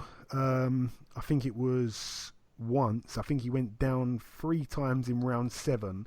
And then that was also the fight where Klitschko was doing a lot of leaning and stuff like that, and he actually had a point deducted himself late on in the fight. But aside from that, I mean, he went down a few times, but he kept getting up, so he's shown a lot of heart there. And since that Klitschko fight, let's look at this. He knocks out Manuel Charr. He knocks out Carlos Takam. He knocks out Mike Perez. He knocks out Mariusz Wach. He knocks out Johan Duhaupas. He goes the distance with Andrei Rudenko. He goes the distance and beats Christian Hammer on over 12. And then he knocks out David Price on that undercard of Anthony Joshua versus Joseph Parker, which was probably the dirtiest knockout I've seen in recent years. So yeah, I mean, he's fought good people back to back. So has Anthony Joshua. Let's not take that away from him. He's fought good people as well. But what I will say about Anthony Joshua here, when you look at his last 3 fights, he went 11 rounds with Vladimir Klitschko in a life and death fight where I actually had Klitschko up at the time of the stoppage. So that one went late. Obviously, it was a 12-round fight. He went 11 rounds. Then he took on Carlos Takam. It was a bit of a dodgy stoppage, let's be honest. That was 10 rounds. So he's gone late with Carlos Takam as well.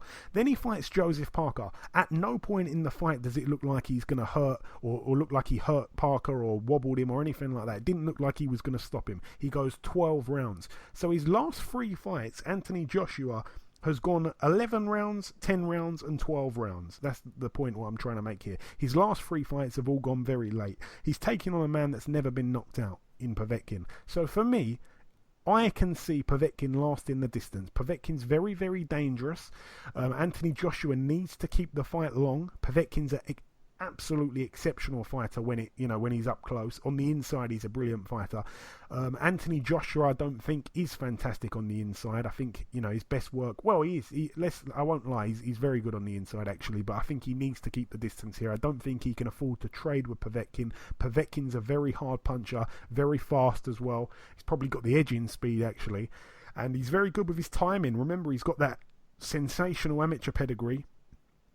Former Olympic gold medalist, so we've got 2 Olympic gold medalists here fighting for world titles. I would not be surprised if Povetkin was able to beat Joshua. I wouldn't be surprised if Joshua beats him. I just can't see Joshua knocking him out. And I will say, I mentioned all those guys there that Povetkin beat in good fashion, but let's remember Povetkin was under the influence of some kind of illegal stuff. We know that. I don't know for how many fights he was on the juice for, but he was certainly on the juice in the build-up to that Deontay Wilder fight that never ended up coming to fruition. Now, so you've got to kind of put a little marker there and say, well, he was on some kind of stuff. Maybe that's why he kept winning these brilliant fights in the fashion he won them in. But you do also have to remember that Povetkin is 38 years of age, or 39 years of age actually, and obviously Joshua being 28, so 11-year difference here. Povetkin, people keep talking about the age factor. I don't know if it's a thing or not. I'm not quite sure, to be honest. We'll have to wait and see. I don't think he's shown any signs of slowing down. And that David Price fight, he took on David Price, who was like, I think David Price is about 8 inches taller than him. I think Povetkin's only about 6'2". David Price is, 6'9", 6'8".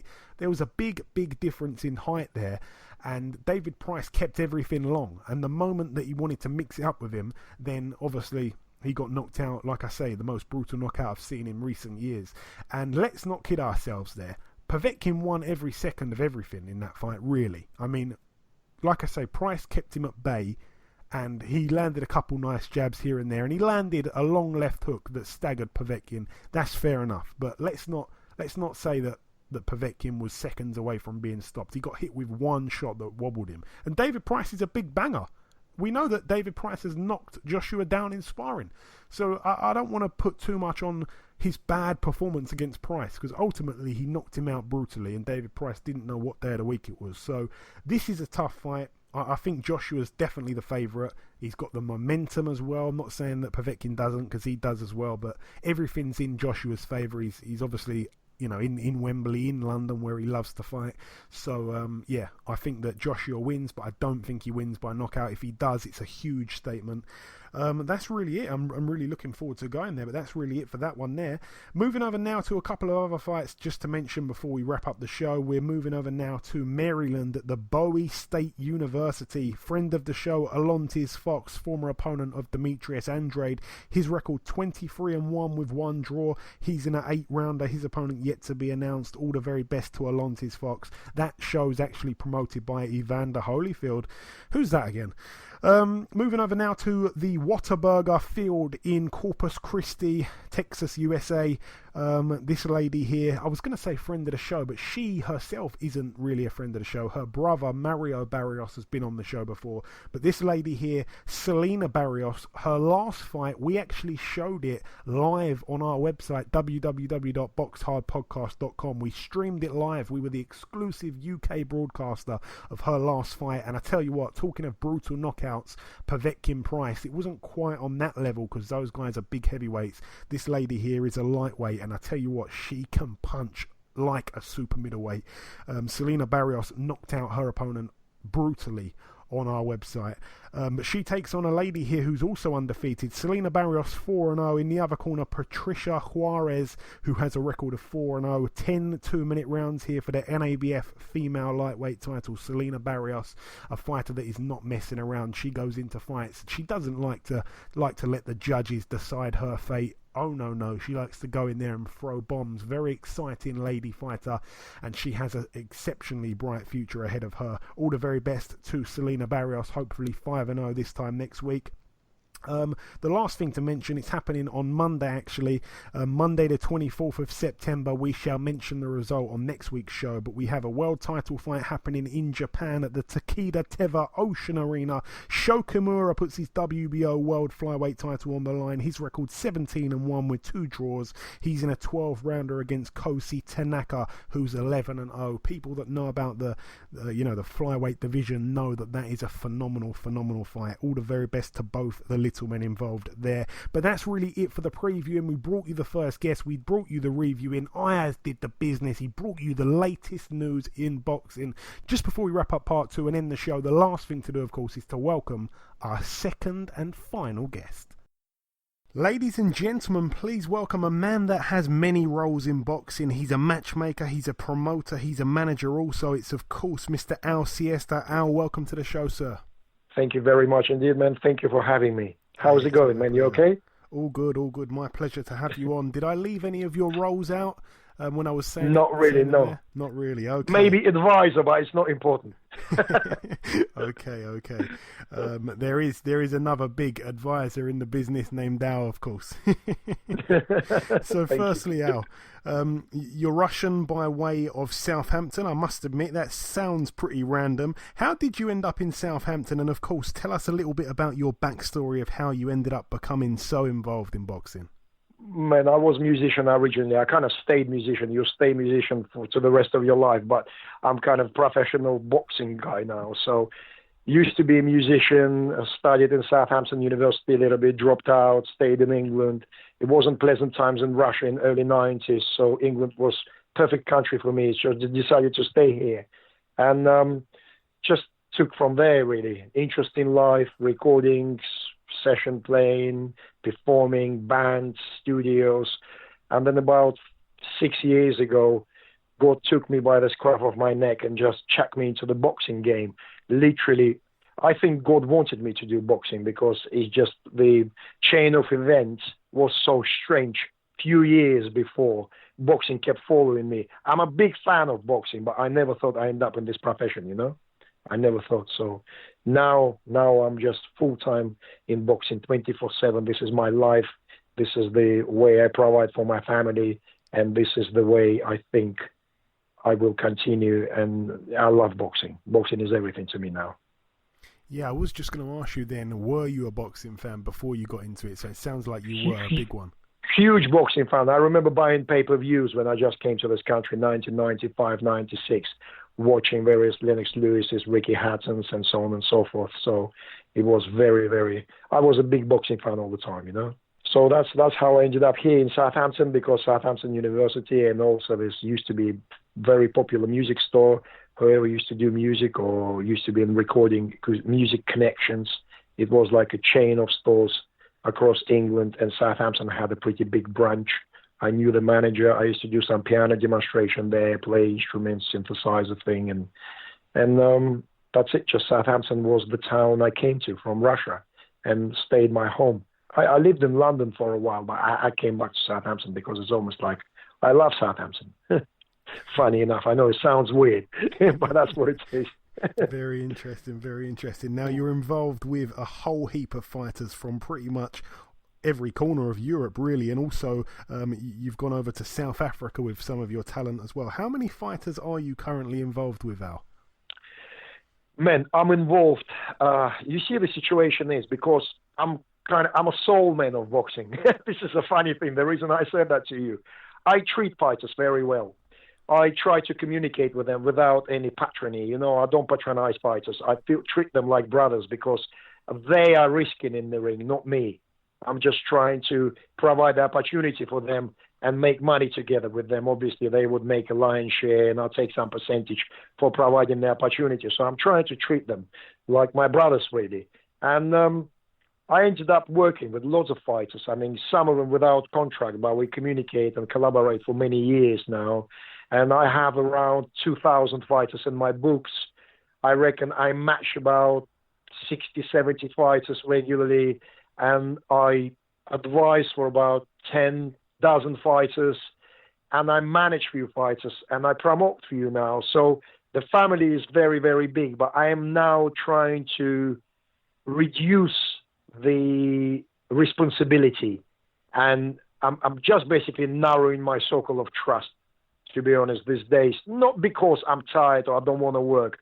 I think I need to focus now on the top of the game at one kind of range and journeyman game at the other. So, and obviously everything in between. Just need to systematize and understand financially, commercially, and emotionally where I need to invest my time, you know? And Al, for some of the people out there that may not know some of the guys that, you know, you mentioned there, so many people that you've been involved with now and are still involved with, what are some of the names that people may have heard of that you're currently working with at the moment, if you can reel some Right. off? I tell you, there are obviously the biggest fighter I have ever worked with and was kind of instrumental in his career in bringing him the success and stardom. It was Regis Prograis, a Latvian cruiserweight, WBC cruiserweight champion, the only world champion, the only renowned professional boxer in Latvia and all the Baltics, I'd say, even obviously apart from Mikhail Kessler. But Prograis had a just infamous career, incredibly rapid rise. Within a year and a half, we went from bottom of the pile really to the just heights of boxing. And then I also was very instrumental in giving the kickstart for the career of the WBA regular champion welterweight David Avanesyan.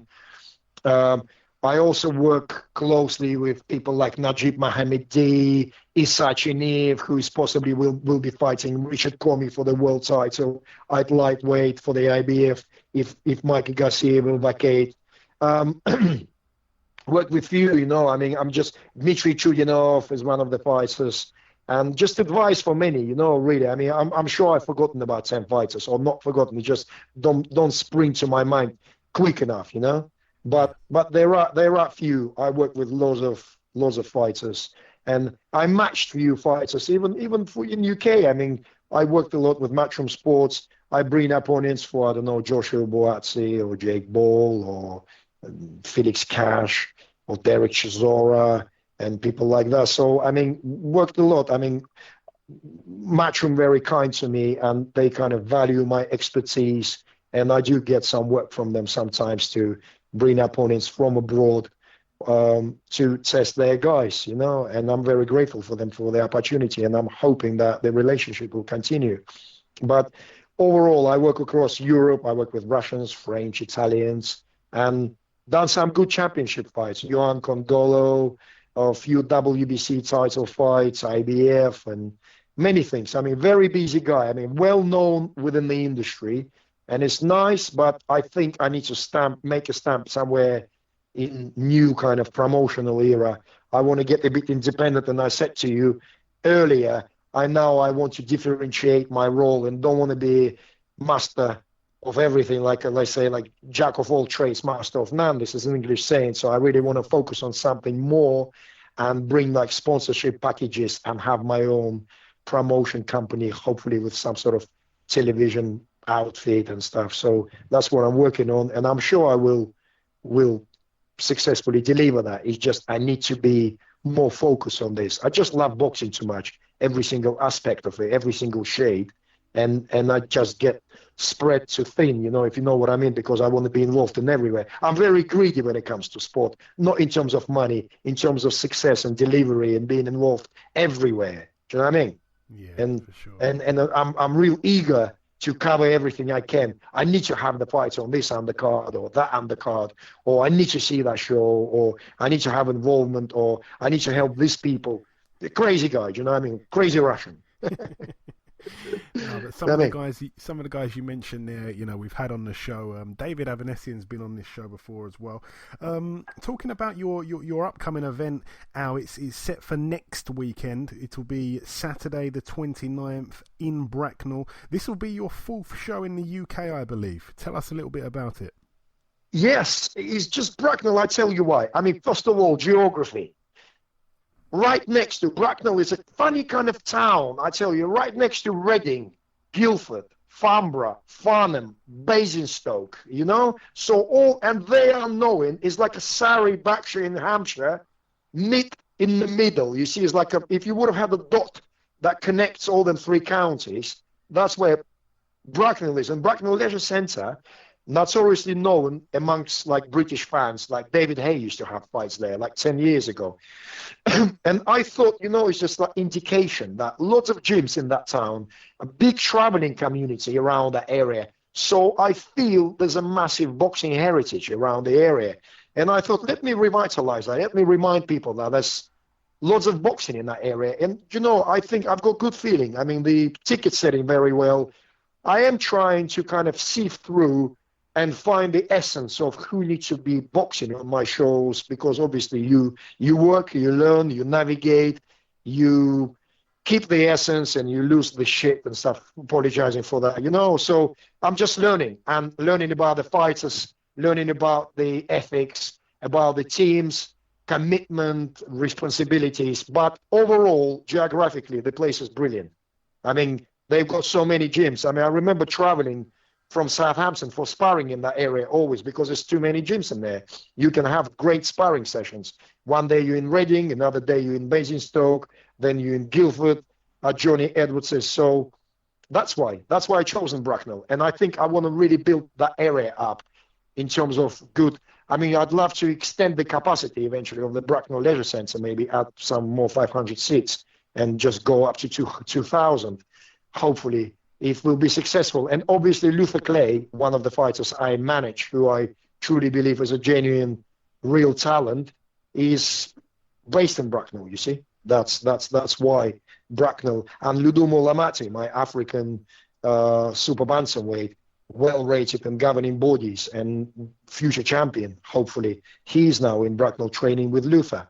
So I also want to use Bracknell and that area like my Siesta boxing camp base, with my Russian coaches, English coaches, my fitness coaches, and my fighters living in that area, having great sparring, and it's only 40 minutes drive from me, so I can keep my eye on them, It's about 40 minutes drive from me also, actually.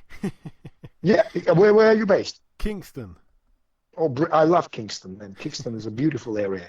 I love that right by the river. Beautiful. But the bill itself, obviously, you've got the heavyweight Nick Webb on the show, a popular and exciting fighter. As you say, topping the bill, Luther Clay, a man that, like you said, pretty much, he left his country to chase his dreams. His record currently stands at 9 wins and just the 1 loss, but he's still a young man. He's still a man that's learning on the job. And if anybody wanted to doubt his talent, then he's shut a lot of people up by beating the very, very tough Reynold Garrido in his last fight. Here he gets in with a guy in the other corner that's never been stopped, his opponent here. So a good fight. Yeah, good fight, definitely. And Garrido, let me tell you that. Reynold, a lovely guy and good fighter, but he was too comfortable for Luther. Look, I know Luther very well. I saw him sparring in the hardest Russian camps with Russian very good amateurs and pros. Luther doesn't really know still how good he is. And I can see it. He's got incredible talent. He's like a really fast car that's driving on the 3rd gear. That's what it is with Luther. Trust me, if you put a very serious opponent, someone like Josh Kelly even, I tell you now, Josh Kelly would have a nightmare with him in the ring because Luther comes at his best when there's a danger. Whenever he feels like he's comfortable, like say with Ren Garrido, he starts to show off a little bit, doing some unnecessary stuff, only because there wasn't any danger. He became comfortable. And comfort breeds complacency. And complacency potentially could be detrimental. So he had bollocking after the fight. I said, man, you were showing off. He was too comfortable. You should have done the job. And he knows, he understands. But Luther has loads of talent. And I'm expecting him to be more efficient man this time. I mean, let's say that. I don't want to give away many things which we discussed with training camp and everything, but I want him to be an efficient fighter. I want him to be like Mikey Garcia. Mikey Garcia is incredibly efficient fighter, tucked in, very economical with his movement, very intelligent. So that's what I want him to be. I mean, and I know he's Afro-American, African fighter, obviously. I mean, like black fighters, they've got this finesse about them, the way they carry in the ring. And Luther is one of those as well. I understand that. We're talking Broner, Mayweather, in shoulder rolls and all that stuff, But I said to him, ultimately, in pro boxing, the main incentive is put your opponent out as soon as possible without messing around. So that's what we need from him. And I'm hoping another interesting fighter, very slick, very quick fighter, super welterweight, George Lamport, sold ridiculous amount of tickets this time. He went over 250 tickets he sold for this event this time. He is fighting 8-0 unbeaten Polish kid. Somebody's own must go. Yeah, I mean, so George Lamport, he's 5-0, and he's fighting 8-0 kid. And they said, "Oh, are you sure that we're beating this guy?" I'm saying, "Of course not, but that's the beauty of it." and you know what? Listen, people say maybe I'm a slightly crazy promoter, but listen, this is the fights that you learn. You're never going to be learning beating journeyman every day, deceiving your people, coming to watch you, buying your tickets and watching you putting people out in round 1 and 2. What is the point of that? Tell me. What is the point of that? You need to learn. I don't care about 0 on your record. I don't care about, maybe you care, but believe me, I mean, if you're not an Olympian, if you're not in Matchroom Sports or Frank Warren, if you haven't been snapped already, you've got different type of destiny. You've got different type of destiny. And preserving your own is just like, it's like being for sale, like in Europe, all the Croatian fighters or Bosnian or, I don't know, Hungarian fighters, they would build this record 10-0 and then they go and lose to someone and stuff. And that's their idea of earning money from boxing. It doesn't really interest me, and I'm not being selfish. I think guys need to learn. Whoever believes in their destiny as a fighter shouldn't think about preserving their 0. They should think about learning the game, and fight people. Obviously, I will not be putting you with punches and very dangerous guys, but someone like 60-40, I would prefer. I will always match you, so you've got 60% of success. And all you need to do is stick to that 60% and deliver, Yeah, and people love that. People love that type of matchmaking. But 100%, man. One fight on the bill that I am very, very, very excited for. It's probably gone under the radar in the grand scheme of things, but Naylor Ball against Kamil Sokolowski, lovely fight. Correct. I love that fight. Thank you very much indeed. I can hear some boxing connoisseur talking. So it's correct, man. Absolutely correct. Sakalauskas is very, very tough guy. He's a very tough kid. He fought at the top. He fought all David Prices and people like that, so he knows all about punching power and everything. And that's a very, very serious, tough test for Naylor Ball. Please do not be deceived by the negative record of Sakalowski, you know? Please, and that's what it is. Thank you very much for recognizing that. I mean, Rohan Date as well will be fighting a Bulgarian guy, 3-0 as well, with all 3 wins. So that will be a very competitive fight, I'm sure. And Luther's fight is very tough. George Lamport is very tough. Naylor Ball fight is very tough. And potentially Rohan Date is very tough. There you go. You got 4. I've got enough TV bill. Do you agree? Of 50-50 fights. Even if they're 60-40, in my opinion, it doesn't mean that they are 60-40. People will look at it and they say it's like 50-50s. And that's why I want people to come and enjoy Siesta boxing entertainment and really, really, you know, get into that, because the support of people and support of fans in that area is very important to me, because ultimately I'm doing it all for them. I'm dedicating all my time to seeing my family and working long hours just for someone's entertainment. And someone is the people of area, you know, who I really want to come and enjoy boxing, subscribe to Siesta Boxing, and knowing that next time I have the event, they can just buy the tickets. And you see the situation is, I tell you, where I'm trying to change the game, I'll tell you. Matchroom doing it very well, but a massive brand. They've got very talented family running business, and they've got long history and legacy. But when fans buying the tickets, because the promotion company first, and then the fighters that fighting in the event second, that's how it needs to be. But that comes with trust, knowing that if I buy Siesta ticket event, Siesta Boxing, the guy will put on beautiful fights. Do you understand what I'm saying? Rather than fighters selling the tickets. Because imagine if you're a fighter and you're running around, you're selling your tickets, and you sold 100 tickets. Last thing you want is knowing that all your family are going to come, friends and family, watch your fight, that promoter give you some really tough fight. Do you understand what I'm saying? Because you want to be shining. You want to show how good you are. And then this Russian guy, ruthless promoter, saying, oh, you're fighting this kid, like what we had, say, with Paplauskas, with George Lamport. He goes, oh, he's a kickboxing champion, man. Look how he's knocked out people before in England. And I said, trust me, take your 60%, stick to it, be slick, fight, and you're going to win the fight. And you know what? No one believed George going to do it, and he overcame the guy. Same as what I'm saying with Conrad. Conrad is a great fighter, but all George needs to do, be himself in the ring, and then just God will decide, basically. But I'm confident George can do it. Otherwise, I wouldn't use such a ruthless move. Not being disrespectful to Konrad Stemkovsky, because Konrad Stemkovsky is an unbeaten fighter, very strong fighter. But I've got my own thought on how it can go, and it's in Konrad's hands to prove me wrong, you know? Yeah, so and one thing that sorry to cut you off there, but George, it's okay. to come through and completely shut out William Warburton is a very tough task. I believe that's a fantastic learning fight that that's already a box he's ticked, so to speak. Correct. You know that William Warburton, if Willie wants to put you out, he can do it. He's that good. He's that good, honestly. Lots of people saying, I overcame William Warburton. I beat William Warburton. It's only because just Willie wanted you to win, that's all. Don't be deceived. It's only because Willie getting paid for you not to get sparked. That's why. Do you understand? So please, I mean, because we're Willie in a bad mood, you going. Do you know what I mean? so and we all know the game. I mean, I admire journeymen. As you can see, some journeymen are really skillful and stuff, you know, and just again, the people chosen different type of line of work in boxing. Some people want to be champion, dreamers, and so-called have zero on the record and have some memorabilia and talk to their friends to see how good they are and never take any hard fight in life. And some people just provide for their family, fight 4 times a month, you know?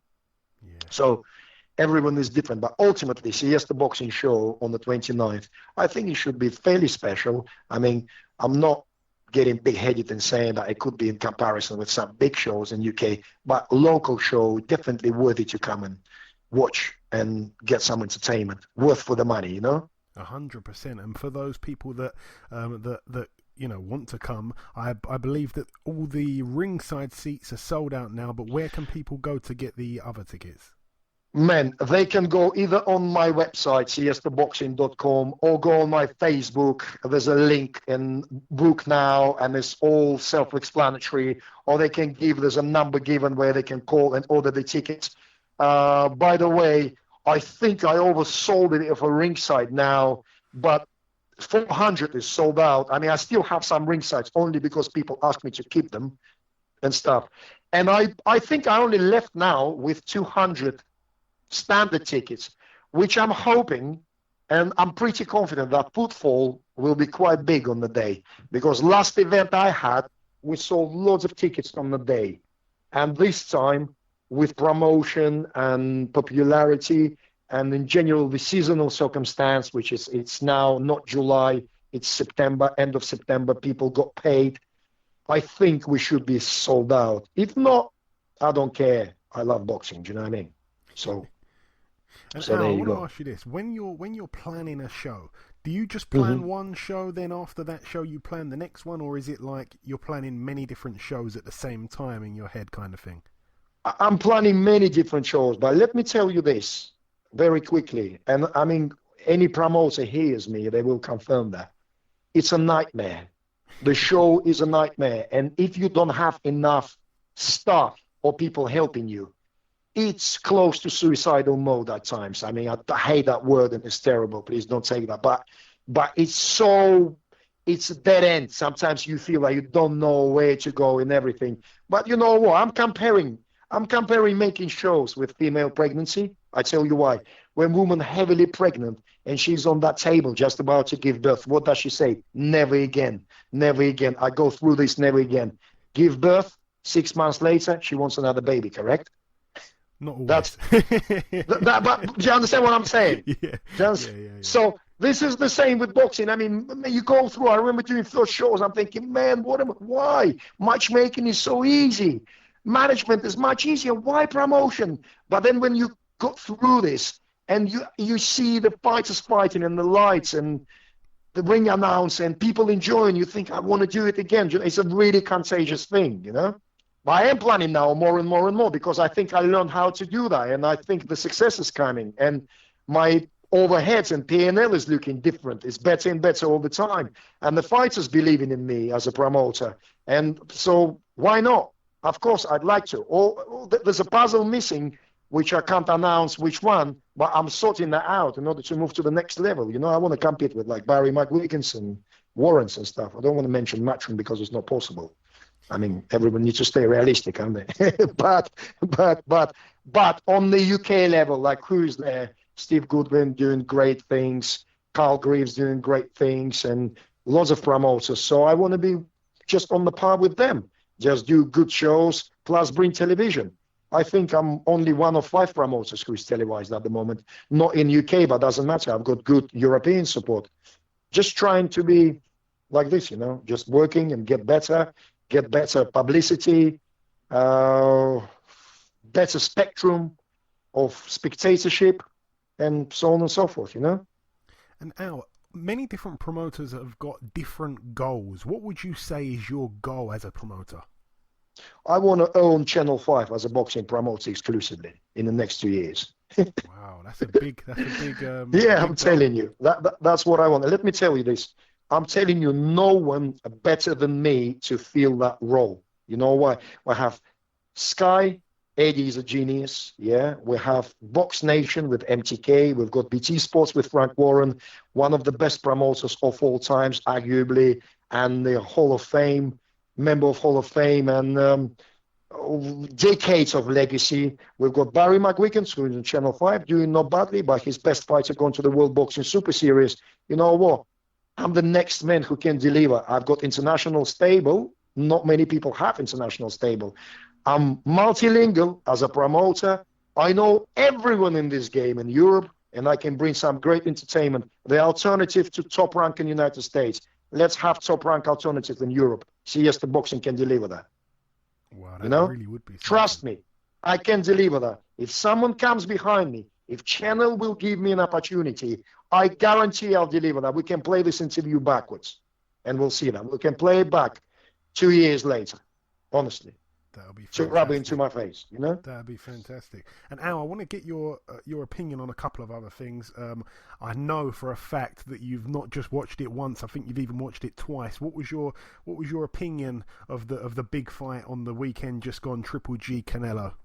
Fantastic question. I'm glad that you asked me. Let me tell you this: when you're fighting a genius like Triple G, the formidable, unbeaten middleweight, arguably the best pound-for-pound fighter of our era, you cannot take away his belts via bullshit decision like that.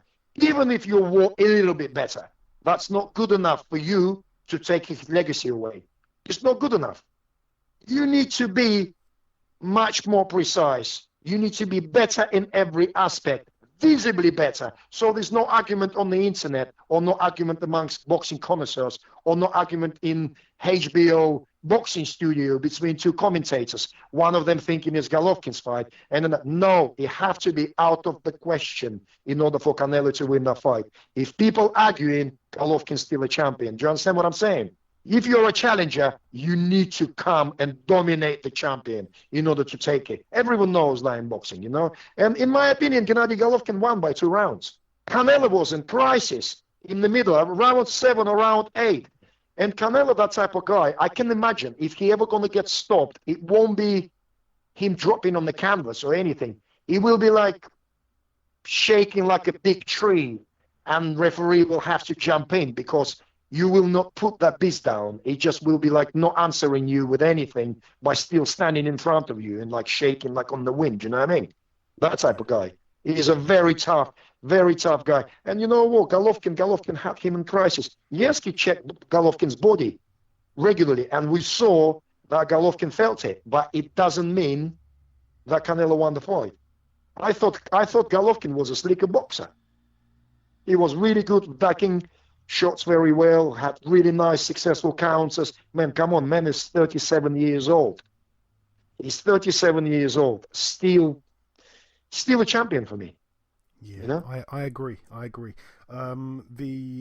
had it very close. In my honest opinion, I felt that I gave it a draw, but I felt that if I had to give it to someone, then I'd have probably sided with Golovkin. There were quite a few close rounds that could have gone either way. One really interesting thing was that the judge that gave it a draw, which obviously, when you look at it, he was the judge that was the most lenient in favour of Triple G. Obviously 114, Glenn Feldman. He actually had it 6 rounds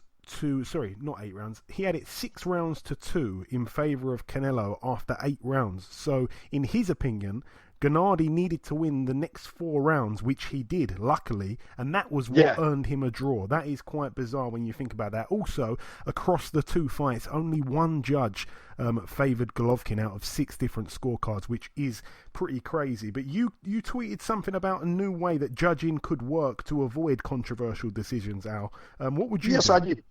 I tell you what I do. First of all, the technology is there. We've got goal line technology in football, correct? Yes. What I'm trying to say, and I said that in a Russian interview once, after Najib Mohammadi was disgustingly robbed to Fedor Chudinov when I was in the corner. Yes. And what I said about this, I tell you this. Every time fighter coming up to the ring and fighting, first of all, he's risking his life. Yeah, the fighter risking his life. Both fighters risking their life.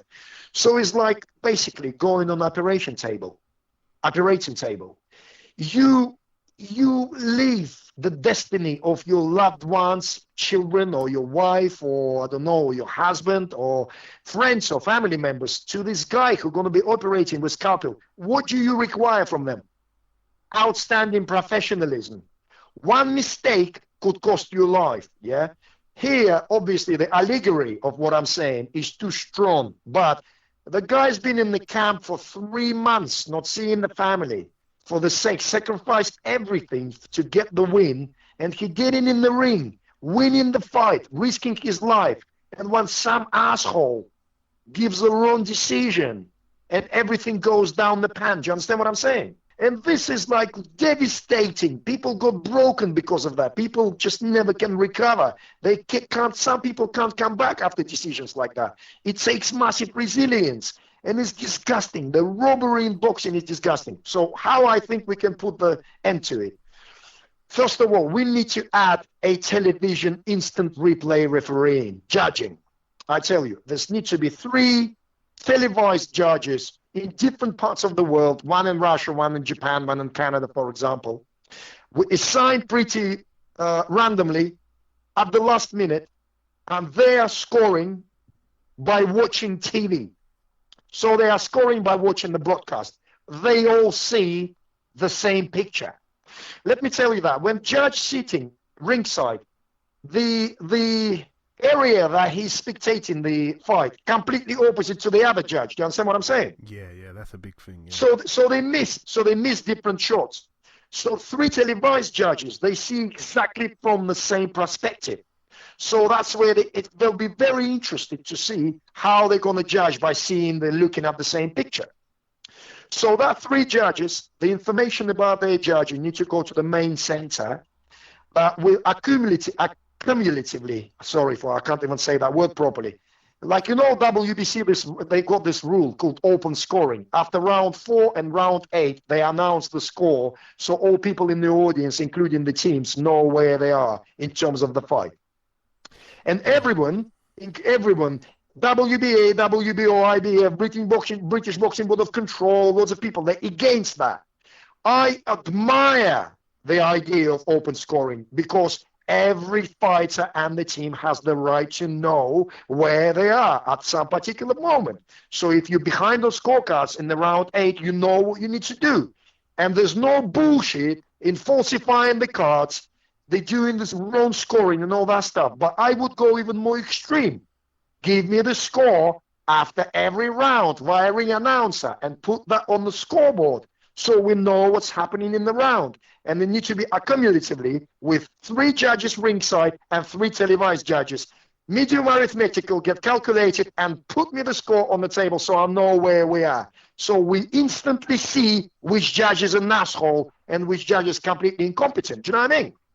Yeah, but do you think if they did that, then it would affect the fighters in the ring, their mentality, so they may start fighting quite reckless and could end up being knocked out themselves because they're getting desperate in the fight? No. Football, you need to know the score. 1-0, lads, we're 1-0 down. Let's go. Do you know what I mean? You need to know where you are. I mean, I think it will excel boxing, if anything. He will excel boxing. Do you know how many fighters already know that they're going to lose the fight if they will not knock opponent out? When you go to United Kingdom, or you go to Germany, or you go to Denmark, or sometimes to United States, or even in Russia in my situation, you know what I mean? When you go to the big countries like that, where federations are very powerful and I don't want to say that, okay, forget that, that's not for the radio, but you understand what I mean? Yeah, so... Yes. And you're never going to get decision. Listen, do you remember that Ricky Burns against Raymond de Beltran? Yeah, I've had Beltran on the show. Man, come on, that's stupid. That's stupid. Ricky Burns get just put away. I don't know how he survived. Broken jaw, been sitting on his ass, and it's a draw. And the geezer was so disappointed, Beltran, because he hasn't seen the family for a long time. He's been in the camp for ages. And he was denied the opportunity to become a world champion. Bollocks. But, on the other hand, Sergey Kovalev coming in, stupid piece of matchmaking, demolishing Nathan Cleverly. Even Terry O'Connor couldn't help. He's just got wiped out. He's got wiped out. And you know what? I was watching and thinking, the matchmaker is an idiot. Everyone knows what Koval, we call him Koval in Russia, what he's like. He's an assassin, savage. Do you know what I mean? At the time. And just Cleverly just got... That's what I'm trying to say. These things like that, the fights are going, I'm risking, I'm taking. And let me tell you that.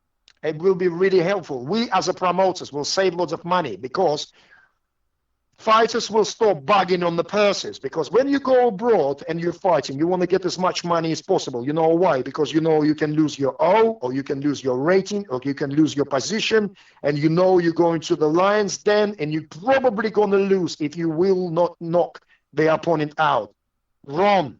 You need to go and fight and do your best and leave it to the competent people to judge the contest. And we're going to have genuine champion, not bullshit champions. Do you know what I mean? Man, honestly, believe me, I had enough of that. I see this happening all the time, and I am part of this myself as well, partly, because you need to play the game. There's a rules, you know? And whereas I said in my interview to Boxing Social, I said I just need to shut up. But sometimes it gets to me because I'm a fair man, you know what I mean? I like it to be all halal. You know what I'm saying? Yeah. And it's just not the way forward, man. I mean, Golovkin, Canelo is terrible, man, terrible. You know? Sergey Kovalev against Adrian Ward, first fight, yeah. Come on, man. Do you know what I'm saying? It's not really, I mean, there are some fights. Najib Mohammadi against Fedor Chudinov was stupid. Do you know what I mean? It's just like, I mean, even Ribrase against Rocky Fielding. I don't know. I've seen, man, I can call you 500 fights like that. You know what I mean? Endlessly. Any fight in Denmark. One of the worst ones I saw was when Canelo got that draw card against Mayweather. That was terrible. I mean, man, that was terrible. On, man. That's what I'm saying. That's what I'm saying. I know he's a pretty ginger boy and he's very photogenic and he's a great fighter, very talented and stuff. But man, come on. Yeah. He's just like. That's what I'm saying. Listen, I've seen some contests, and I will not mention the commissions. They've been taken off TV, so they can't get bollocking afterwards. Trust me. Yeah. But anyway,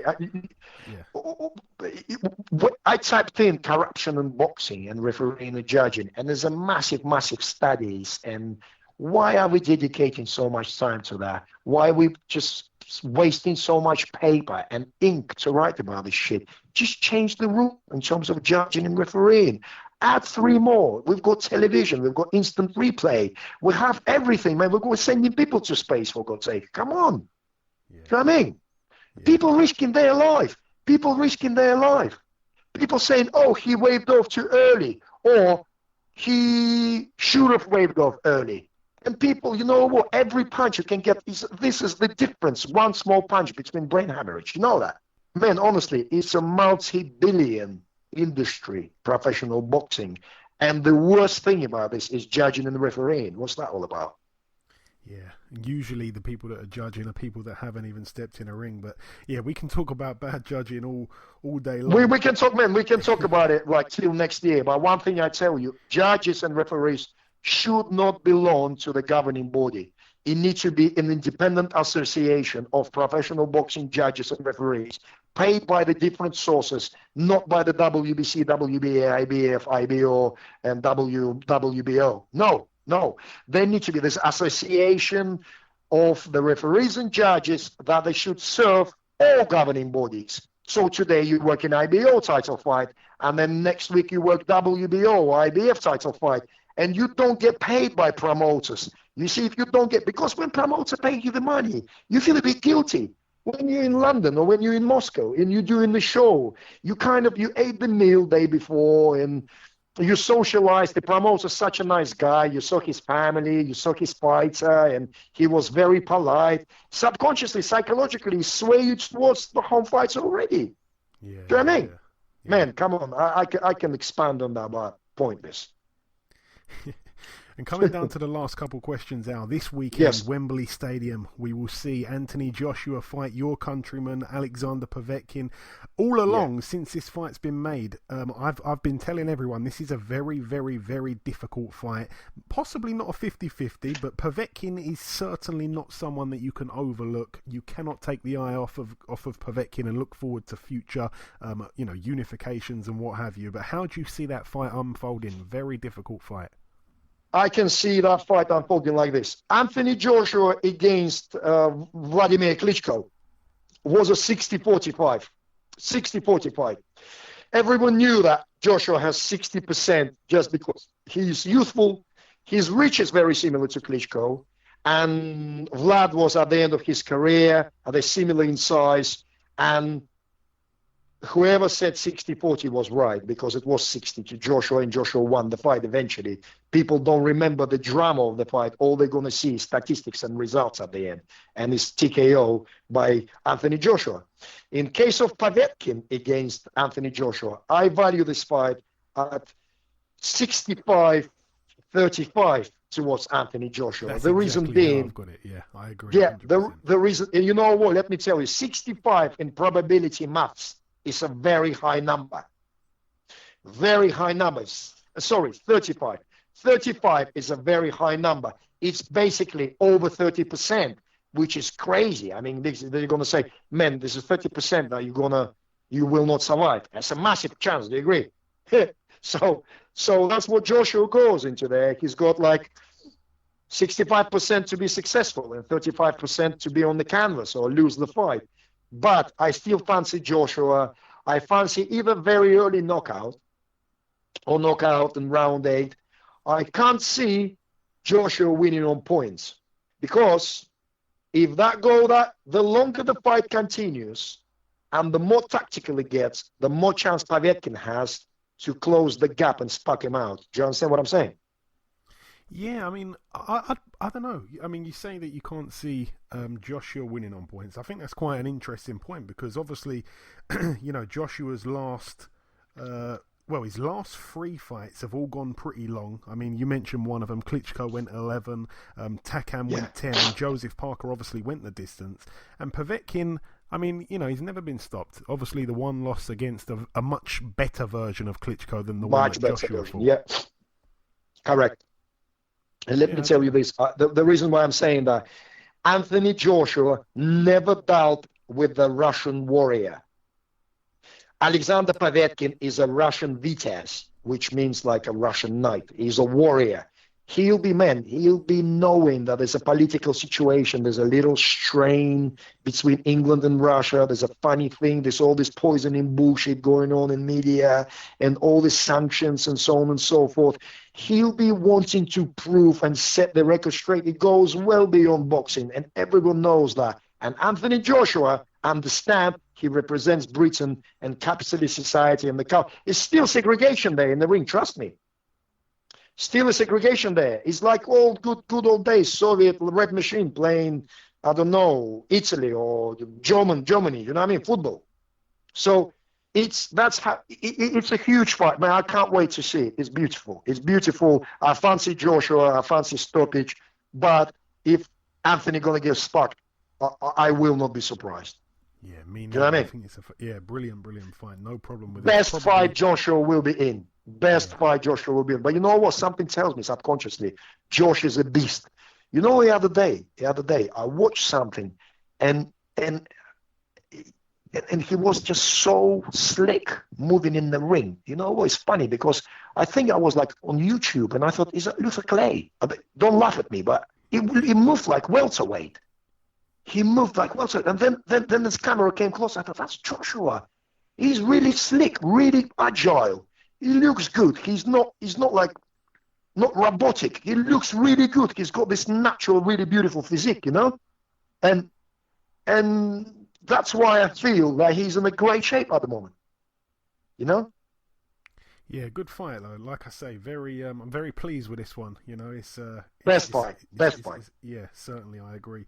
And just before I let you go, Al, is there anything that you want to tell our listeners at all? You can say whatever you like. If perhaps I haven't asked you something, if there's anything you want to say whatever you like. Yeah, one thing. Come to Wembley on the 22nd of September. Have a main course, enjoy yourself, and then come to Bracknell on 29th for the dessert. Yeah.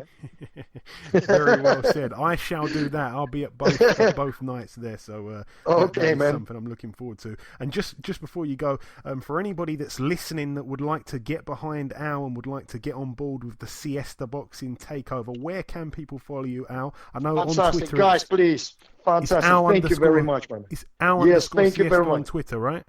Yeah, Twitter, yes, correct, or siestaboxing.com or Facebook. Find Siesta Boxing Promotion. Give us a like because we rely on your likes, guys. Come on, you help us. You are our backbone. You are our roots. So let's go. Let's grow together, yeah?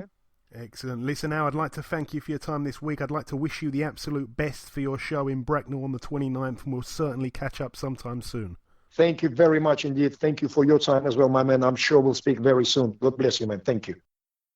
Okay, and this wraps up episode 153 of the BoxHard Podcast. I've been your host, Joey Coastman. Ayaz Sumra has been Ayaz Sumra. A massive thank you to our two guests on this week's show, the undefeated WBC Diamond champion, Mr. Regis Prograis, and the matchmaking manager, advisor and promoter, Mr. Al Siesta. One thing I enjoyed most about the Al Siesta interview is that he doesn't beat around the bush at all. He tells it how it is. A lot of people need to take note of that inboxing. The biggest thanks of all goes out to you, the listeners, for listening once again. The prediction league currently stands at myself, now finally catching up. I'm on 55 points, but you, the listeners, and Ayaz are both tied in the lead on 56 points, just 1 point separating us now. Ooh. I'm closing in, baby. Once again, thank you so much for listening. Enjoy your heavyweight weekend, people, and we shall see you all next week.